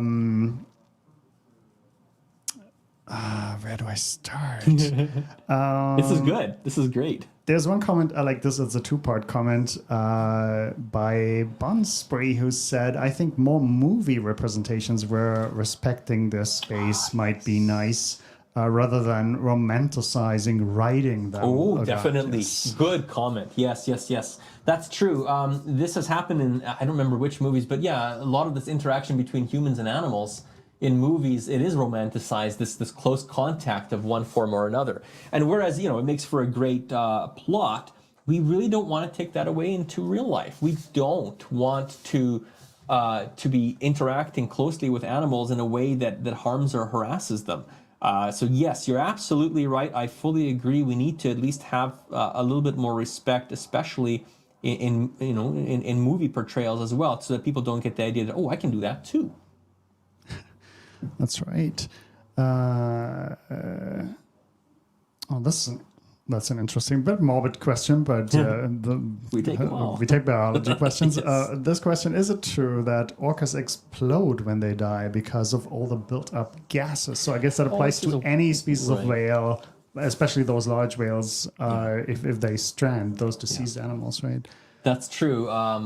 Some of them, especially, I've never read about an orca exploding. I've not never familiar heard with of a this killer myself. whale either. No. But there are definitely cases where this is microbiology as well. So I mean, once an animal dies and it starts to decompose, decomposition occurs because microorganisms are starting to feed on the tissues that are now not protected by its immune system. Right, the immune system is gone. Now there's a free lunch for all the various microbes, from bacteria to fungi and whatever else kind of will feed on them, and small myofauna, smaller animals as well, like tiny little animals that are microscopic or nearly so. When this happens inside an animal, these bacteria especially will feed on certain kinds of substrates or certain kinds of chemicals. Different kinds prefer different types of chemicals, from glucose to various fatty acids and so on. Their byproducts, the end products of that metabolism of using these kinds of substrates, will often be some other kind of a chemical, and sometimes these chemicals are gaseous at our temperatures and pressures. And when that happens, you get a buildup of those byproducts of metabolism inside of the animal, because these bacteria are locked away inside the animal in these anaerobic or oxygen-free environments often. And that builds up these gases, and the gases don't have anywhere to go, but the cavities within the animal, like the guts, like the what were functional intestines and stomach and various gastrointestinal components, or other cavities that form as a result of decomposition. And at some point, there is enough gas produced that the decomposing skin, the skin of the animal that is now less strong than it was in life, simply can't hold up against that internal pressure, and it can explode. And this has happened in several cases. Yeah, which is why usually when they have one of these large cetaceans stranded, like a deceased animal, they will usually prevent people from approaching for that exact same reason. It might be you don't want to get caught up in that. Oh my goodness, that'd be strange. Yeah, and really bad smelling. Really, because imagine, decomposition is really nasty smelling, and so now you would have something that explosively releases these gases in one shot. It would be overpowering. So, aside from the force, anyway, yeah, you're right. It is morbid, but it's an interesting area of microbiology as well. It's fascinating, and it creates new ecosystem, new forms of energy for ecosystems. Whale falls are amazing.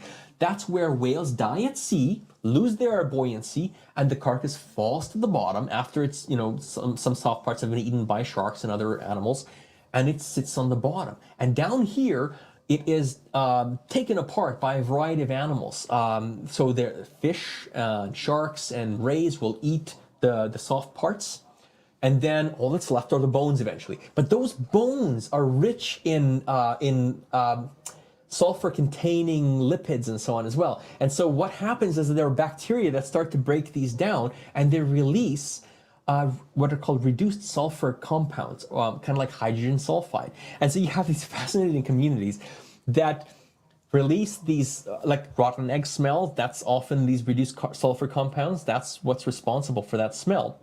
And because of that, there are animals that harbor internal symbiotic bacteria that live alongside them in close association with them, that are able to use these expelled reduced sulfur compounds to then convert this back into oxidized ones as a result. It's a completely balanced, it's the reverse of that metabolism effectively that releases them first from the bones, effectively the reverse. And they support communities of microbes and the animals that often are symbiotic with them to generate these fascinating communities at whale falls that strongly resemble those that we have at hydrothermal vents, which are also very rich in reduced sulfur compounds, but those reduced sulfur compounds are being emitted from deep within the earth, and are often, some of them may be generated by microorganisms, some of them are due to the chemistry inside of the earth. So really neat example of how whales contribute to communities of biology at the bottom of the ocean that resemble ones that are completely different in their source. And well, this is so fascinating. We talk about so many things. I think we've covered physics. We've talked about the smallest animals and the largest, or some of the largest animals that we have in our waters here. I'm really curious now whether we should have an episode where we actually bring a light microscope here and show that on screen. Nice Talk idea. about some of those very small organisms. Yes. And now I'm thinking we should even have a veterinary pathologist on as a guest to talk about that, because we covered that as well. Agreed. I'm just gonna cut back to your drawing. Here we are. The baby is still coming working along. on the baby. I'm getting most of the white on it. And meanwhile, you're going to check out the comments? Yes, there are so many comments. Excellent. I actually can't read this language. I'm not sure what this is. Looks like, I don't know, what do people speak in Indonesia? Maybe I'm getting this You know right what? wrong. I'm actually not sure the name of it. There's probably many languages, I'm guessing. At least they're saying, I actually want to be a marine biologist, and this channel is one of my favorite channels.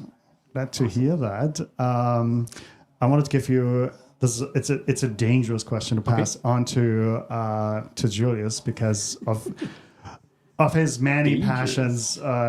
There's so many different groups of animals that he cares about. I mentioned that earlier. He's got how many different plant species do you have at home?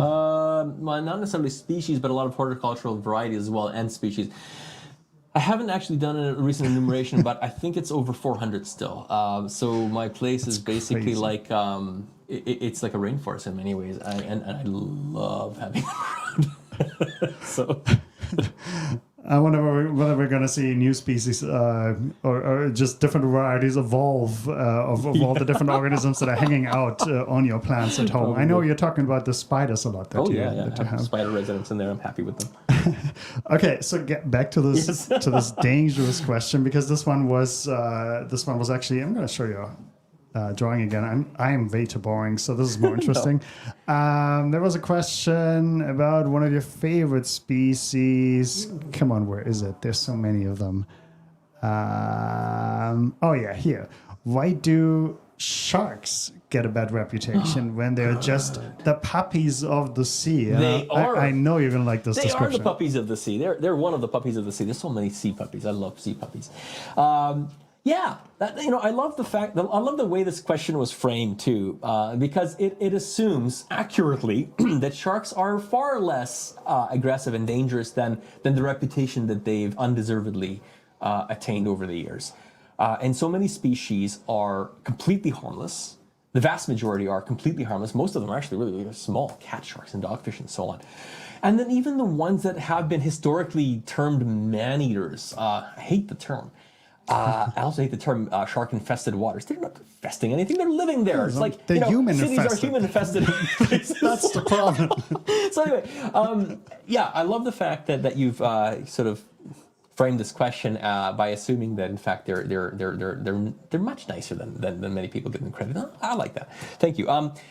Why do they get this bad reputation? Yeah, it's a great question. And yeah, I mean there are people that get attacked by sharks. It's not things like Shark Week. That's the thing. Where So we that's try exactly, to focus on the sensational. Yeah, look at the big picture, right? So, yeah, people do sometimes get attacked by sharks. It happens. They're large predators. It's going to happen sometimes. But look at the proportions. Look at the numbers. There are, on average, roughly 5 people killed by sharks every year. That's enormously tiny. That is infinitesimal by all shark species. all over the world. That's like It's ridiculously tiny. statistically probably more probable that you're going to hit your head on the phone that's floating above your head, and you're going to die from some kind of aneurysm or something. Yep. Definitely happening more frequently. Absolutely. And so that's the thing. But so that's the real picture. But we do get a lot of spreading of the fear, partly because of lack of knowledge, right? So lack of knowledge is what fuels most fear probably in the world, I think, whether it be xenophobia or any kind of fear of animals that is often undeserved. We just talked about how orcas are incredibly gentle in the wild, how little they actually do harm to us. So that's a useful knowledge in any case. But sharks too. They're most of the times, I mean, and I've swum with sharks, it's a beautiful experience. When you see these three top deadly sharks that are often touted as man-eaters, like the great white, the tiger shark, and the bull shark, these have been historically thought of as really, really dangerous. There are a lot of the time people swim with these, and I'm not saying to harass them. I'm saying they go into the waters where they are often found, and those sharks will come and just kind of check you out, because sharks are curious too. And they will swim around, and it'll be often completely safe. It's just that there's this impression of sharks being aggressive eating machines, and it's inaccurate. It's fueled partly by Jaws in some ways. The movie Jaws did a lot of damage to sharks' reputations. And also because for great whites, the reason we see these kinds of violent-looking attacks is because people throw chum in the water to attract them in the first place. That's going to elicit a feeding response. Blood in the water, pieces of fish. Well, yeah, they're going to respond to that. Without that, they're a lot safer. And then you have, unfortunately, some of the recent programs. I am not a fan of some series of documentaries that have gone more in the direction of some of the popular topics like, sharks as dangerous, voracious, denizens of the sea sort of thing. I think we need more programs showing them for what they really are. They're always around us. You look at drone footage, for example, which was only recently more available with the development of drones. And if you take a drone far above the ocean and see, a beach area that is inhabited by people, and there was a lot of swimmers in the water, you find so many sharks around them. The people are unaware of them because you can't see underwater at a distance, at an angle. But most of the time, the sharks are actually there. And if you look at from a drone and see from above, you see tons of sharks around people. They're not bothering the people. They're just hanging around in their environment. And sometimes they're curious. They come close. People usually don't even know they're there. And then they'll swim away after they're satisfied. So it happened to me in New Caledonia when I was snorkeling in the lagoons. Beautiful.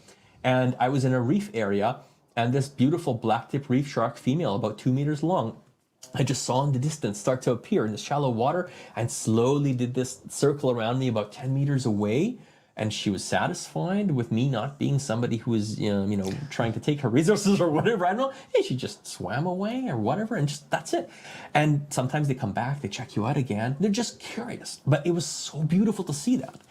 Anyway, so again, sharks get an undeserved negative reputation, I think, partly because of the spread of unfortunate misinformation about them and the lack of understanding. This is where any kind of advocacy that we can do for educational outreach is going to be super helpful to show people how amazing sharks are. In fact, I work closely with another group called Sharks for Kids. It's another conservation organization with whom I've actually done several drawing webinars as well. Really love their work. They send sort of education ambassadors around to various schools to help show kids more accurate information about sharks. And I cannot overstate how helpful and how inspiring I see this kind of activity. We need more of this kind of activity from those of us who have any kind of, from scientists who are have expertise in certain areas. I love this. I love it. The person asking the question, by the way, earlier, they told me they were Korean. So, yeah, that was Korean. Oh, Apparently, excellent. I do not know any Korean. I'm sorry. What else did I have there? I've heard cows harm more people than sharks do. Right. I can imagine that. Many animals kill a lot more people than sharks do. Not to say that those other animals are exceptionally aggressive either. It's just there are going to be deaths due to various sources, and sometimes, an animal will accidentally lay on a person. That can happen too. It doesn't mean it's intentional. I'm pretty sure we could look this up and we would find, like, I don't know, pigs kill more people Probably. than sharks. I'm pretty sure. Actually, like, yeah, whenever you have almost animals certainly. that are, like, close to people, that people generally are in contact with, that's probably much more likely. There you go. But this is the thing we have to remember, is that animals often, unfortunately, in the past especially, have gotten reputations that they don't deserve for aggression, or for killing or hurting people. Yeah, we have to be careful because, again, large predators, we just got to give them the respect of the distance they need. We don't want to instigate any negative encounters, because that can happen, but let's just be wise about it. That's right. Meanwhile, I think I'm gonna little baby here. go back to those. It's so Yeah, I'm gonna beautiful. put You're putting the so much white. detail. I love the caustics and the detail you're putting into That's the fun. little one as well. Yeah, again, and there, keep in mind that, again, the caustics have to be the same size on the little one as the big one, right? Because that's a smaller animal, but I shouldn't make them proportionally smaller on the baby because it's the same surface.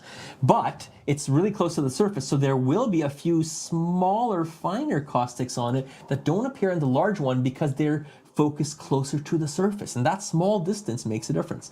In addition to that, though, I'm going to add some of these larger size caustics onto it, because those are also going to be present in some fashion, and proportionally will look larger on its body because it's a smaller animal. So all these complexities. I'm wondering if it doesn't let me pen, right? Mm-hmm. No. That's okay.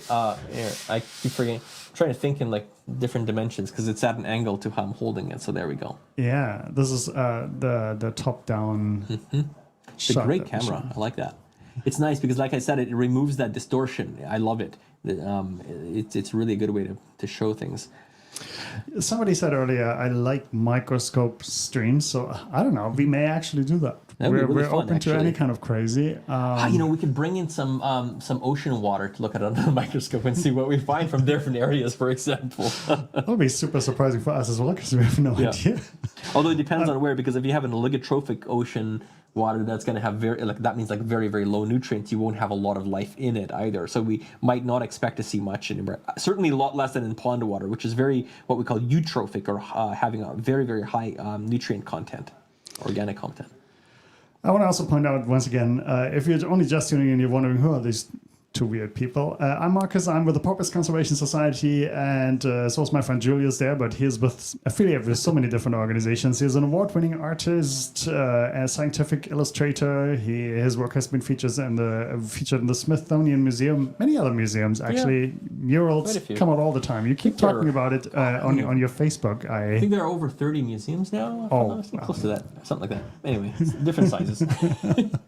On stamps and coins, I remember like a year ago, 2 years ago, I was at a post office and they had those featured stamp collections. There was that shark set. That was a fun one.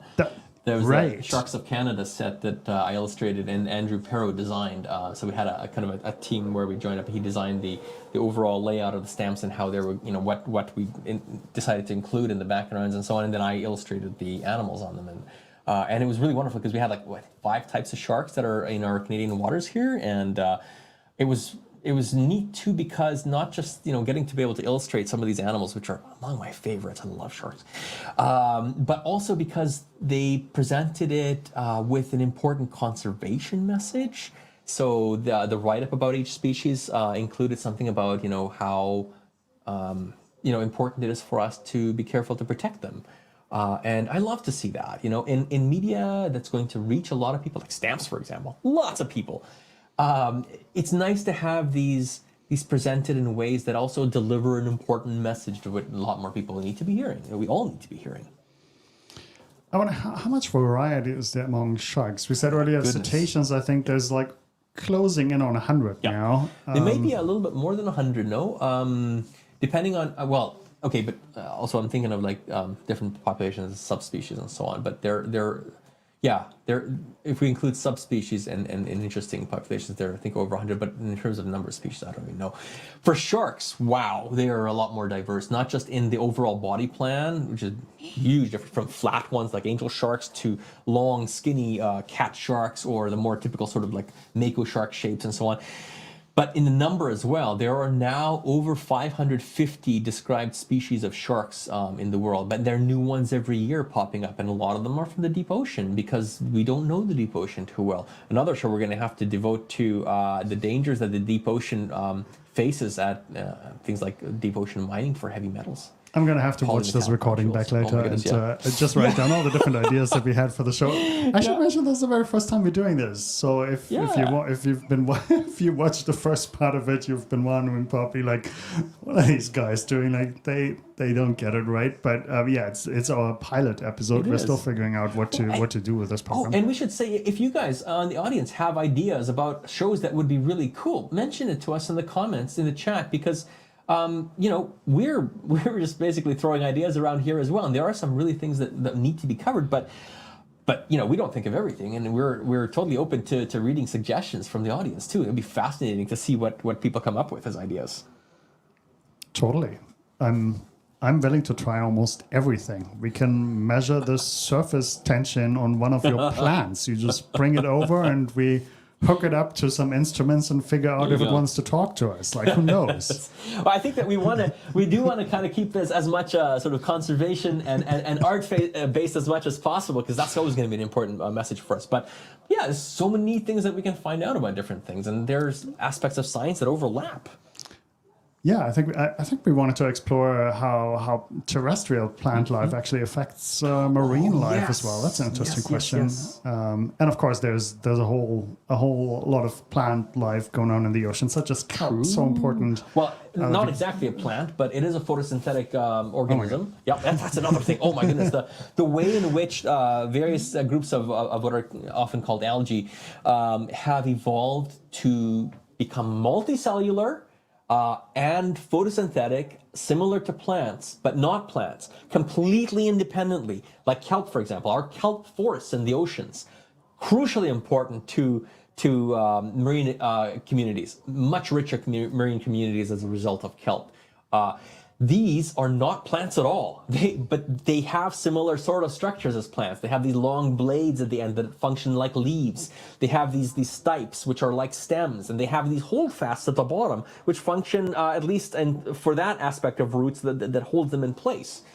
They don't gather water like roots, but they do hold the organism down. But they're not plants, but they look like them. Completely independent. If you wanted to imagine what aliens are like and alien ecosystems, just look no further than some of the wonderful life in the oceans.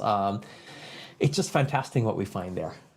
Somebody's asking, that's actually an interesting question. I think as always, whenever I read those questions, I'm gonna switch back and just show the wonderful painting. I really love this top-down shot. Actually, next time we're gonna figure out how to crop this so we get the window gone from this. But there's a question. Hodge Boy asks, why exactly are they not classified as plants? Ooh, yeah, good question. Well, plants are defined, at least in part, by a particular evolutionary clade. They evolved from an ancestor. And a lot of the features that they have, the particular kinds of chlorophyll that they have, there's not just one kind of chlorophyll, there are different kinds. There's chlorophyll A and B, but there's other kinds as well. The kinds of chlorophyll plants have features of their cells, the particular kinds of chemicals they involve in their cell walls, all sorts of different things, the way in which they reproduce. All of these things help to define plants structurally and physiologically, but also they share a common ancestor, which was likely a green algae, actually. And all plants evolved from this common ancestor. And algae of the type like kelp evolved completely from a different ancestor that is sort of like a cousin, like a distant cousin to the green algae that evolved into plants. That particular type of green algae, and like kelp are in a group that are known as commonly as brown algae. They're a completely different group, but they became multicellular independently of plants. That's so cool, I think. So it's partly just their evolutionary history that defines the group of plants. They all kind of are related to each other more closely than to other groups. So it's just really neat to see this diversity and convergence. The convergence being that different organisms that have different ancestors can converge in their appearance or their function on each other to look or behave or function similarly to other organisms to which they're not closely related, only because they share a similar environment and have had the similar kinds of selection pressures on them. And their ancestors therefore evolved to look or function similarly, even though they're not closely related. That's called convergent evolution. And it is fascinating. And kelp and plants are a great example of convergent evolution this way. Yeah, and I think we're probably going to feature evolution quite prominently on this program as well. Oh, yeah. It infuses everything. It's just fascinating. I would love to talk about the evolution of cetaceans as well, because I think you mentioned earlier they're not perfectly hydrodynamically shaped. So there's always a little bit of drag, and that's just one of the many things, one of the many ways in which they're not perfectly adapted to their environment, and why that happens to be is it's a really interesting topic just by itself. Well, and that kind of shows how environments change over time and how an organism needs to be able to survive in more environments than one very, very specific one. And because of that need for flexibility often, since different environments are slightly different in conditions, no animal who exists in more than one environment and can inhabit it can be perfectly adapted to all of these environments typically. So you're going to have a little bit of that inefficiency anyway, sort of built in. But that is also a benefit, as I say, because it gives them the generalists, animals that are able to make use of a wider set of niches, are very, very successful under trying circumstances. And they're often the survivors of sort of catastrophic events like mass extinction events. And so this is something we often find, that generalists survive these mass extinction events. And they're the ones that are less perfectly adapted to any one set of conditions, but are basically kind of a jack of all trades and are able to survive under a wider range of conditions more effectively than specialist animals and plants. And I just cut back to show the top-down view as you're drawing. You've gotten to the fluke now. Yeah. Yeah, exactly. The orcas have this wonderful white underside to their flukes. And now this is where somebody who is a better informed than me about the local populations of orcas can tell me whether or not this is true. But I think that some of the patterns of pigmentation on their flukes, the white and the black, because it's mostly white on the bottom with a rim of black, can be useful in helping to identify individuals from pods of orcas. And so there are catalogs that are published that show the characteristic appearance of different individuals. And this is important because when we're talking about groups such as the southern resident orcas, which only have 74 individuals left, we really want to know as much as we can about how they're faring. And so, for example, if you look at orcas from above, like from drones or helicopters, you can see that they have a particular shape, and the width of their body in different parts says something about their relative state of health, the amount of fat, for example, they have, and so on. So they've actually used these top-down photographs of them to identify how well individuals are doing based on our ability to identify individuals. And so you can see if some individual is getting better resources over time or worse. And in some cases, you can start to see them starve, unfortunately. And you'll start to see this what's called, I think it's a peanut shape, was it? Yeah, peanut head. Peanut head, yeah, peanut head, right. And it's a characteristic appearance that shows up when they are so starved of resources that they're starting to really lose way too much of the fat under their surface, under their skin, and it changes the actual profile of the whale and its appearance. And those are really bad signs that they're suffering nutritionally. So we need to be able to identify individuals, and the characteristic shape of their markings and how they differ from each other individually is really helpful. It's not true only of orcas. This is especially true of many others. Humpback whales and many other types of whale species, for example, have these characteristic, almost fingerprint-like patterns of pigments on various parts of their body, especially in those species that have these distinct, sharp lines of tones from black to white or gray or whatever, and not the smooth gradations. These are very useful as fingerprints, basically. Maybe as I go back to showing that top-down view of that orca you're drawing, maybe we can talk about the way that they get that shape. How do they? I think there is. It's mostly blubber, right? It's mostly fatty tissues that gives them that round hydrodynamic shape. I think they have two kinds of blubber: metabolic blubber and structural blubber. So that I'm less familiar with as well. That's an interesting question. I think you're probably a little bit better. You're more knowledgeable than that than me. But I also that was the extent of my knowledge. Okay. I want to. I'm going to share a different image that I also produced a while back for another one of these sort of how to draw sessions. I want to do this for a particular reason. I'm just going to find it here. Is this the longest how to draw anything session you've ever done? It might be. And I know we're stretching it out. We should probably keep it shorter, but we're trying this out new and see how it works. So we don't have a time frame. This is the pilot. We're trying to find the pain threshold for our audience. Yeah. How long can they take? Exactly. That's it. Yeah. So here we go.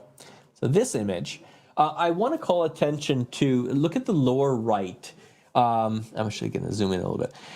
That is a composite drawing of the skull of the animal and then the soft tissues on top of it. So notice the skull does not match up really well in its shape to that of the profile of the animal's soft tissues with the skin intact. And a lot of the big reason for that is because there are layers of everything from muscle to blubber on top of it.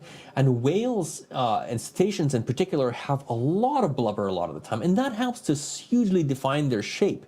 If we were to draw a picture of these animals without knowing anything else about the biology of cetaceans and only go from the skeleton up, and if we really didn't know how these were built or anything about the shape of the texture of bone, determining how much tissue is above them and so on, we would draw a very unusual looking whale, I think. And a lot of the time, I think in the past, a lot of paleo artists drew very inaccurate images of whales and other animals for which, let's say, only bones were known, or the remains, the fossilized bones. And so we have to be careful and reconstruct them accurately. And this is a really great example of how different the skeleton or components of the skeleton look from the soft tissues above them.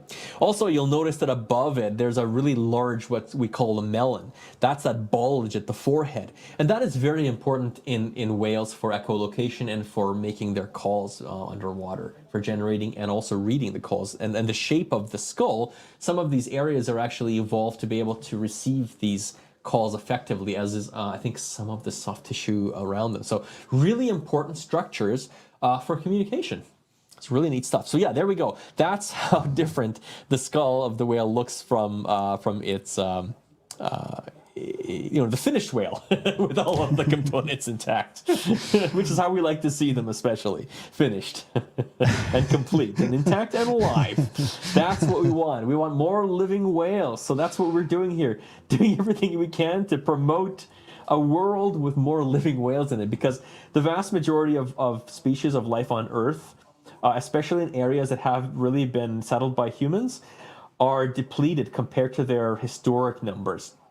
And so this includes orcas, many other whales. We are lucky to be in a world that now has a ban on the whaling of most species of whales in most countries, which has allowed humpback whales, for example, to bounce back from, I think, a 1966 number of, was it only like 35,000? Fewer than there are orcas alive today, to current populations that are now in excess of 130,000, I think. So really bounced back a lot, and still they're not at their historic level, I think. Now, I think that there is also a concern voiced by some that they might grow so quickly that they might outstrip their carrying capacity, but I'm not entirely sure how well that's supported. At the moment, they're still not at that level, I think. And the vast majority of whales are far below their historic numbers, including, for example, even the southern residents, which are lower than what they were historically, even at their lowest points. Yeah, I think I mentioned earlier that we're still discovering new species, That too. even cetaceans, Yeah. and often Oh, that's exciting. when we do, they're usually once we have some population data, immediately declared at least endangered, Yeah. possibly critically endangered, because there's a reason we haven't seen these animals before. Exactly. We haven't seen those species before. They're already very rare. And some animals are naturally rare, even before disturbance. That happened. That's something that is a component, a part of all ecosystems, that there are some species that are more common and some that are more rare. It happens a lot. But one of the things that unfortunately we've seen is that by our activities, by human activities, many species have become far more rare than is natural in ecosystems. And this is something we have to be careful and try to avoid doing, and to try to reverse the damage that has been done before they go extinct. Because remember, we've already lost one cetacean species recently to extinction, the beige, which was especially sad, not only because it was a species of river dolphin, of which there are very few around, but it represented a whole family on its own. And I don't mean like family like, my family, my parents and my sister and so on.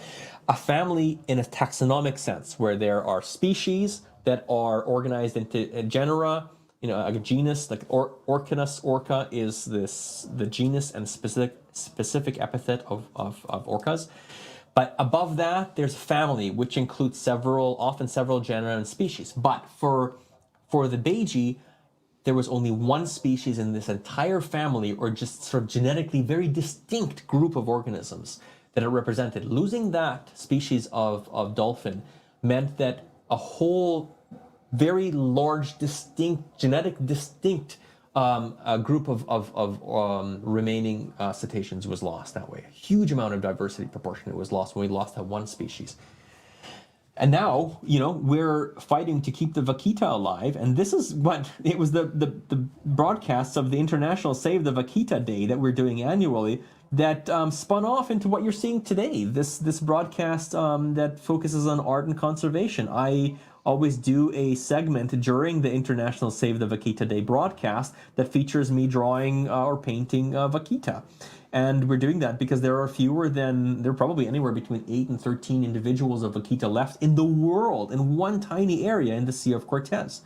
And so now, because they're getting caught in gill nets that are set by poachers for another species of also critically endangered fish, that they're a similar size and shape to, they're also drowning in these gill nets. And that is the source of the threat to them for, against their entire species existence. And we're trying in any possible number of ways to try to prevent their extinction.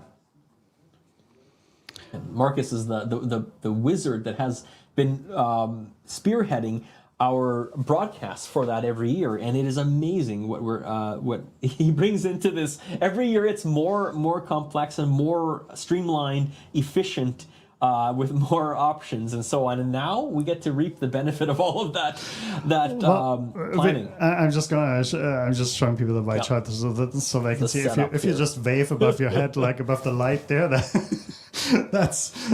I'm gonna grab my head. Yeah, we just.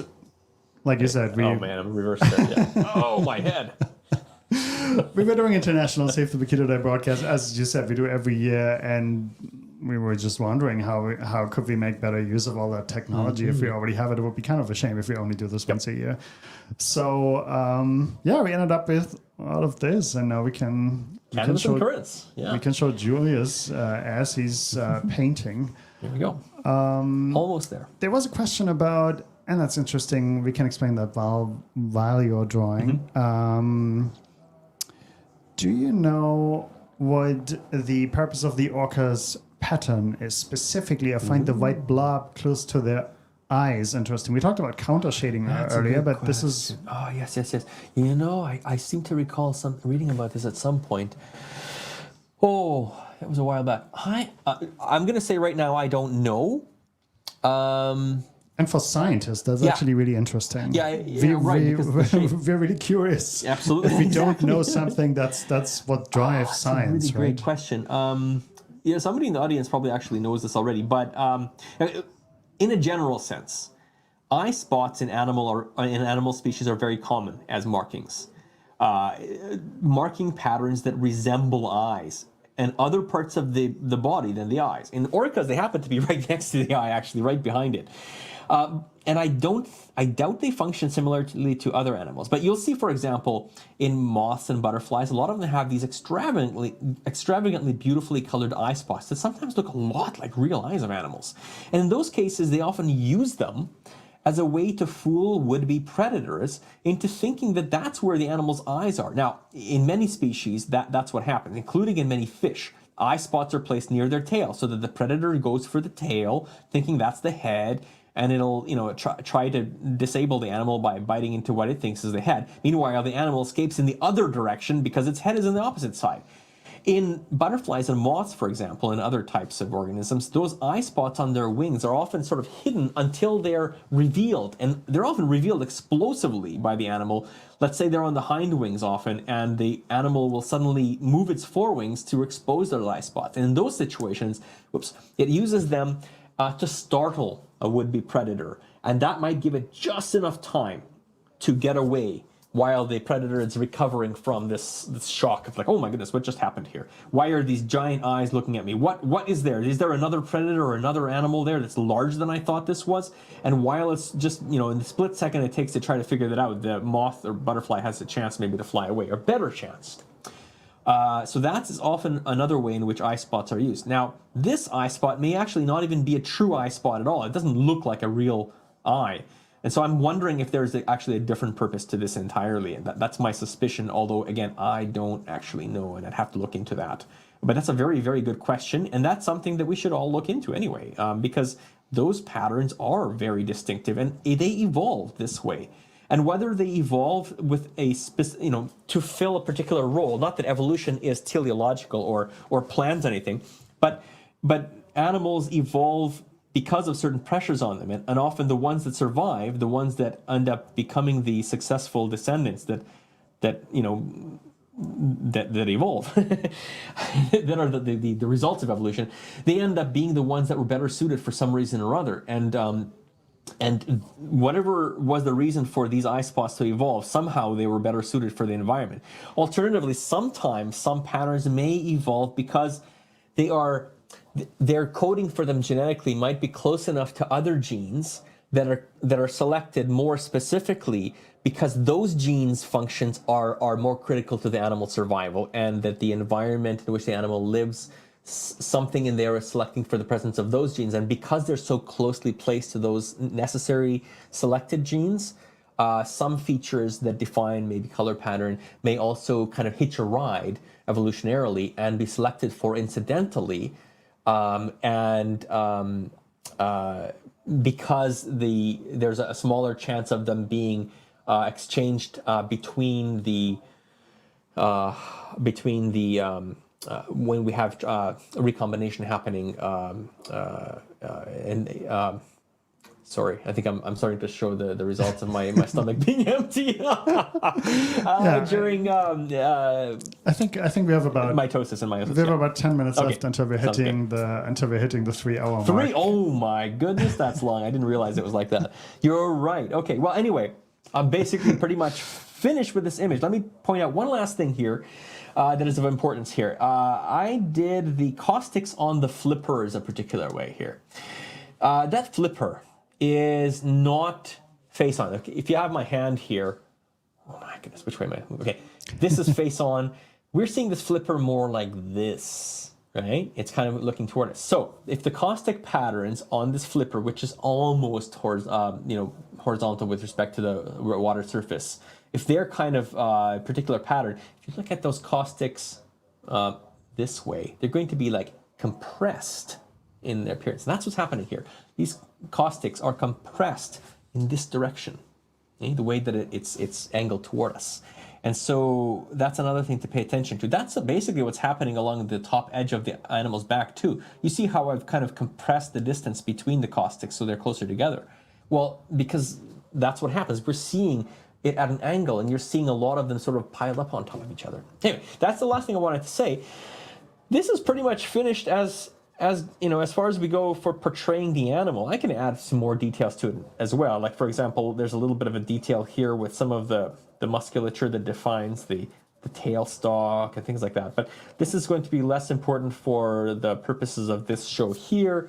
I'll maybe add some more details later when I get some time in my crazy busy schedule. But for now, we have effectively drawn an orca and a calf in a nice bonding maternal moment with the mother pushing the calf up toward the surface to get its first breath. I think I'm going to leave it at that. Maybe you can turn a little bit around on this view. Let's try this here. So I'm going to turn it sort of right side up. Yeah. We have this camera showing it. That's not the top down camera, but it's pretty close to that. So that's kind of like our natural position here, sort of thing, in with what is really up. The water surface would be up here, and I haven't drawn the water surface. Oh, that would be fun too. I love doing the undersurface of water, but that's too much for this particular show. Let's keep it in bite sizes.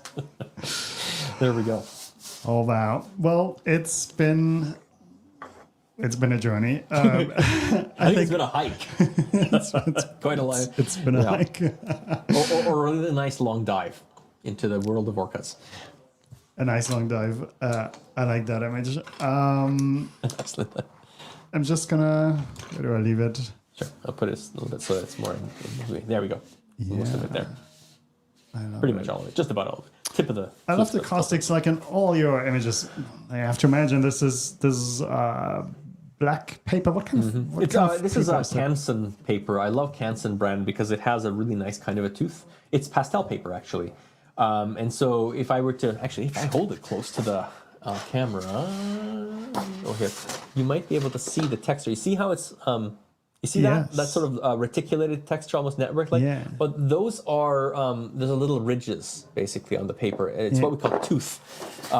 And it's nice because it captures the, in this case, colored pencil, but also pastels in a way that it leaves little gaps between the pigment.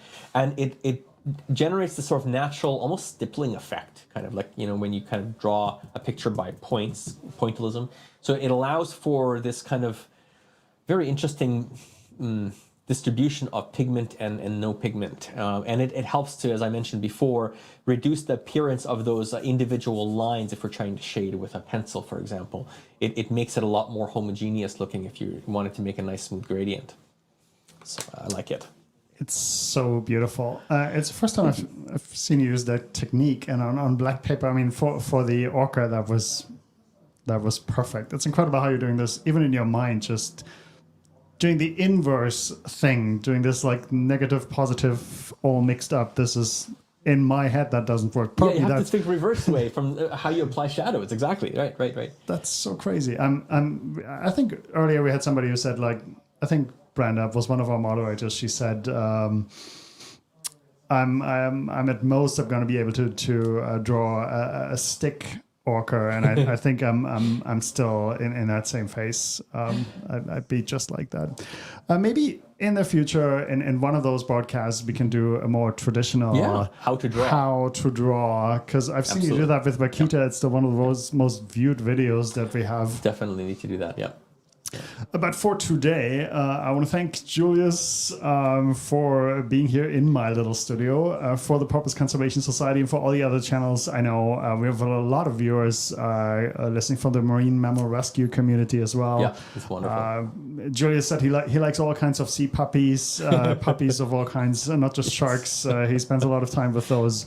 Harbor seal pups oh my goodness, as well. They're amazing. Oh, they're beautiful. Yeah, we rescued. Well, they're rescued and then we rehabilitate them for re-release, and so yeah, we do everything from caring for them, for getting them fed, to making sure they have a nice healthy environment to start their life off, and then release them at the end of the season, and then they're free to go on their own. It's just so rewarding to do work. Whether it's helping to feed them or just cleaning up their poop, I don't care. It is a very tangible way that I'm able to contribute something that is actually helping animals, wild animals, get healthier lives in the wild and saved from death. It's just an incredibly rewarding experience. And it goes back to what you said earlier. We keep saying in all these podcasts, like no matter how small your contribution is or how small you think your contribution is, when it comes to conservation, really, like every little thing matters. Yep. And at the rescue center, I was the one doing the dishes. I was doing dishes for 4 hours every shift. That was my favorite thing to do. So, and somebody had to do the dishes. Yeah, we're all cogs in a machine. It's a very important machine that needs to function, and we're happy to function in whatever capacity we are needed, right? And that's super important. And degrees matter. Sometimes people say, oh, if you aren't doing everything you can possibly in a certain way, then your efforts don't matter. Well, that's not true. Every small bit helps. Degrees really do matter. Small changes are still changes when we add everybody's efforts together. So don't be dismayed if you can only do so much. If you're doing something that you wouldn't otherwise do, specifically because you want to help to, life on Earth to thrive in our presence, well, then good for you. You're one of the superheroes as well. That's right. And I think that's a great closing statement from Julius. Thanks so much, Julius, for being here with us today.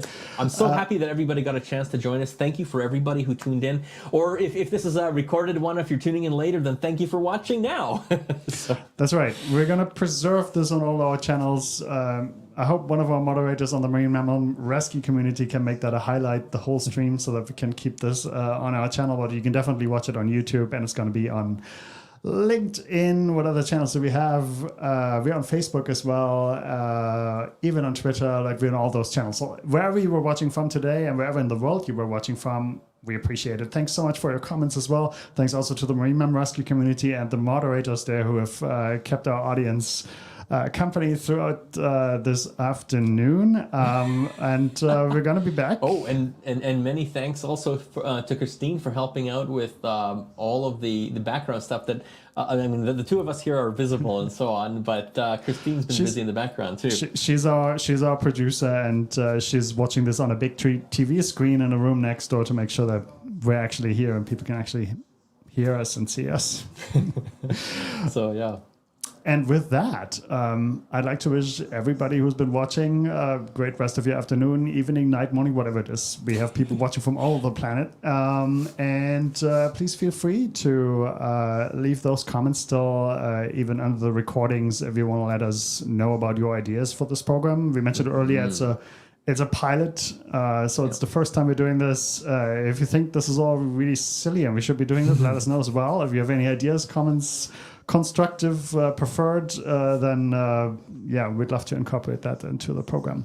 And with that, I'm going to leave us on a last shot of Julius's beautiful drawing, and we're going to be back in probably in October, sometime in October. Figure it out now, and then stay tuned for the next episode 2. Yeah, we'll be back, and that's Canvas and Currents, everyone. Yeah.